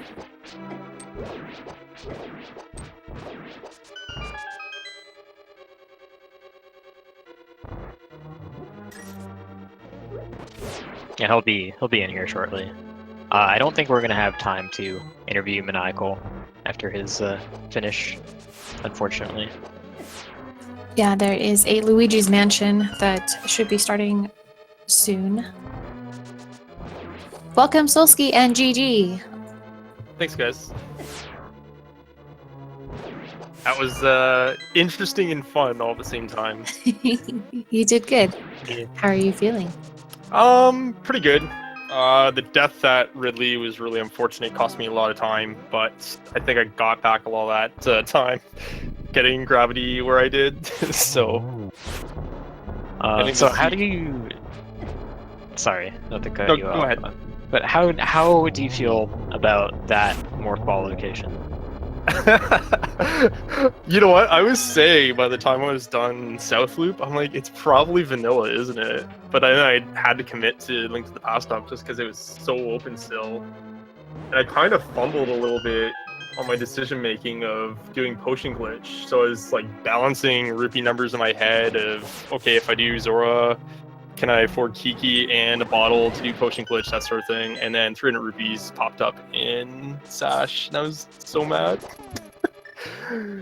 But yeah, I think it was like an hour 20 in I got it, and then literally every other item in the game followed, so it was pretty interesting. Yeah, we were wondering the whole time, like where's morph ball? Because actually, you and Maniacal checked it at roughly the same time. Yeah. He was a bit behind you because I believe he checked front of Swamp Palace looking for it as well. Oh wow. I was considering that too, but then I was like, it can't be there. And I was like, you know what, let's just check. And I was thinking maybe speed or screw attack, or maybe a Link to the Past item, and then no, it's morph. Almost vanilla. It was good. But you did get that vanilla powder. Yeah, that was also interesting. I mean, I was really scared because I got mushroom, and I was like, well, if it's not here, I forgot something, because I essentially hundoed the seed. Yeah. And then mushroom turned into powder. I was like, okay, thank God. Chat was hoping for Quake at Bat and Fire Rod in Mire. Yeah. Yeah, That would've Quake been must have been rough. somewhere in Ganon's Tower, like I said. More than likely, yeah, on right side. Or it could have been in TR as well if you did right side. And maybe in Laser Bridge, but oh well. But yeah, how did you guys enjoy it? It was good. Definitely very entertaining. You and Maniacal kept kind of going back and forth on locations that you checked. And then he did Wreck Ship while you were doing Meridia, and then he did Suitless Meridia while you were doing Wreck Ship, and it was pretty crazy. I was surprised at how long both of you put off like Phantoon, and that neither of you went for backdoor Dragon. I was thinking about it, like that's why I grabbed the grapple. When I was thinking about it, I was like, I just got hookshot through my Norfair dip, and I was like, let's check out Dark World Death Mountain. And then I have my tracker, that TR Bombos highlighted. I was like, what's the worst that can happen? Because if Fire Rod or good item, I'm looking for bow or Fire Rod. I wasn't even looking for gravity. I'm like, if one of them are here, it's gonna be a good plus. And then it was gravity, and it just made the seed like really, really free. So it was good. Yeah. Okay. So, like, how did you feel about the gravity location? Like, were you thinking of Suitless before getting it? Yeah, absolutely. I was totally mentally prepared for it, and then gravity popped up. I was like, what? I saw a whole bunch of slashes from you, and I was wondering about it. I was like, what? It was good. Also, gravity and pendant turtle rock again. Yeah, gravity pendant turtle rock again. Oh yeah, that was probably the highlight. I don't know. It's either the toss up between Vanilla Morph and Gravity there. It's good.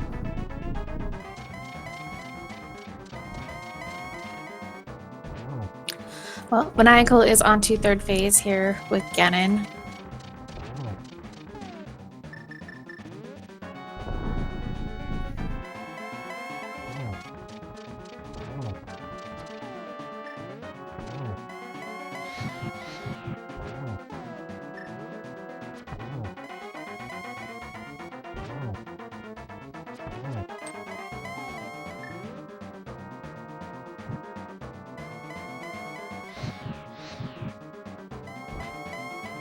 All right. 4th phase here. Finishing up now.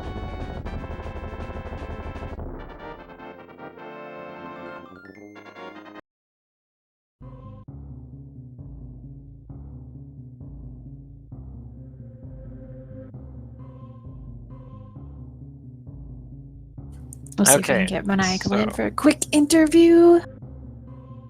3:15:29 for Maniacal, 4th place. GG.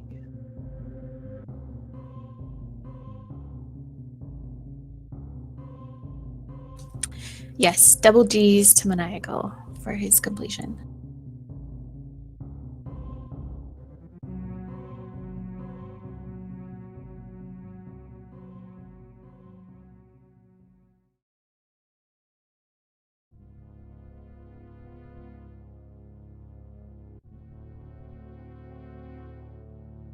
Alright, we have to switch over to Luigi's Mansion pretty quickly, but I'm gonna see if can get him in here really quickly. Hey, Maniacal, GG. Hey Alan, how's it going? Thank you for the GG. GG, Solsky. Good game. And I guess GG Yes, also to Fusta and who else finished really early? Alexa. Alexa finished pretty Matica. fast too.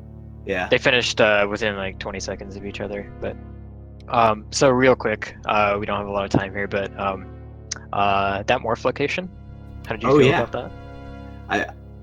I felt about an hour and a half behind when I found it, roughly. Okay. It was, I mean, that was more than the amount of time that elapsed, but that's fair. You know, about. But yeah, I think I found it like 125-ish. It was not good. I definitely didn't feel great about that ice palace. That ice palace felt really, really bad. But you know, otherwise, I mean, I was being mostly productive, just very, very slow about it, and then ended up really, really getting just wrecked by that morph location, and then that Varia was there, that was just like so super punishing.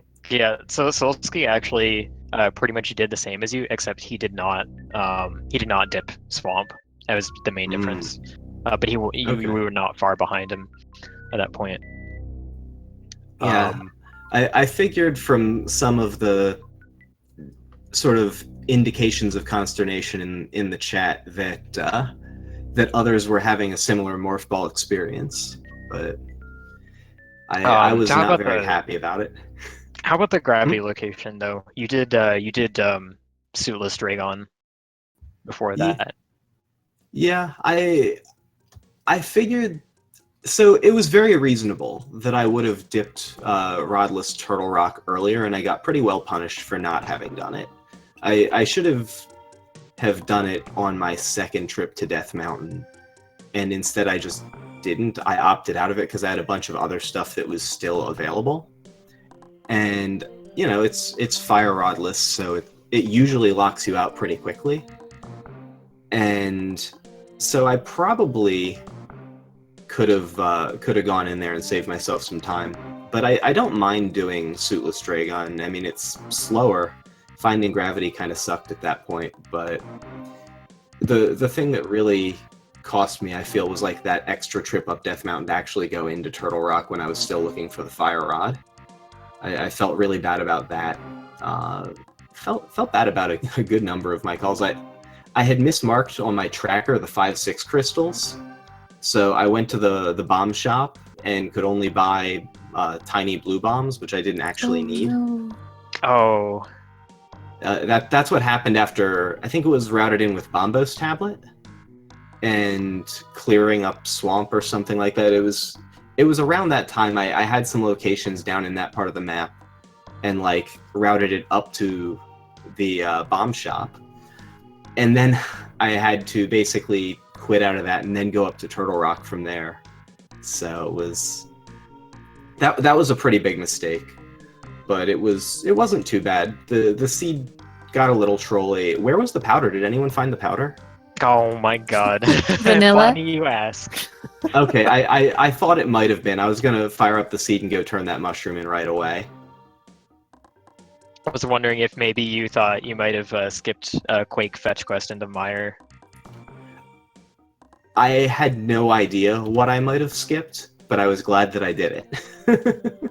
Alright, I was just glad to not have had to turn that mushroom in, because I was really 50-50 about whether I wanted to drain my full half magic and go fake powder, because it's such a low value play. But it was like Right, flute to right. 3 versus a flute to 2. I could have just stayed in sequence because, like, it's fake powder. How often is it going to pay off? But then I hit go mode and I said, okay, that was fine. Yeah, it's like kind of an interesting call to make either way. But we do have to hand this over right now. So GG, you guys. Thanks a lot for racing. It was fun to watch. Yeah, sorry I pushed us right up against the time limit, but thank you for the commentary, Elm and Mrs. Metroid, and GG Solsky. GG's, Vinny. Thanks, guys. GG. All right, so stay tuned for Luigi's Mansion on this channel and Luigi's Mansion on this channel. And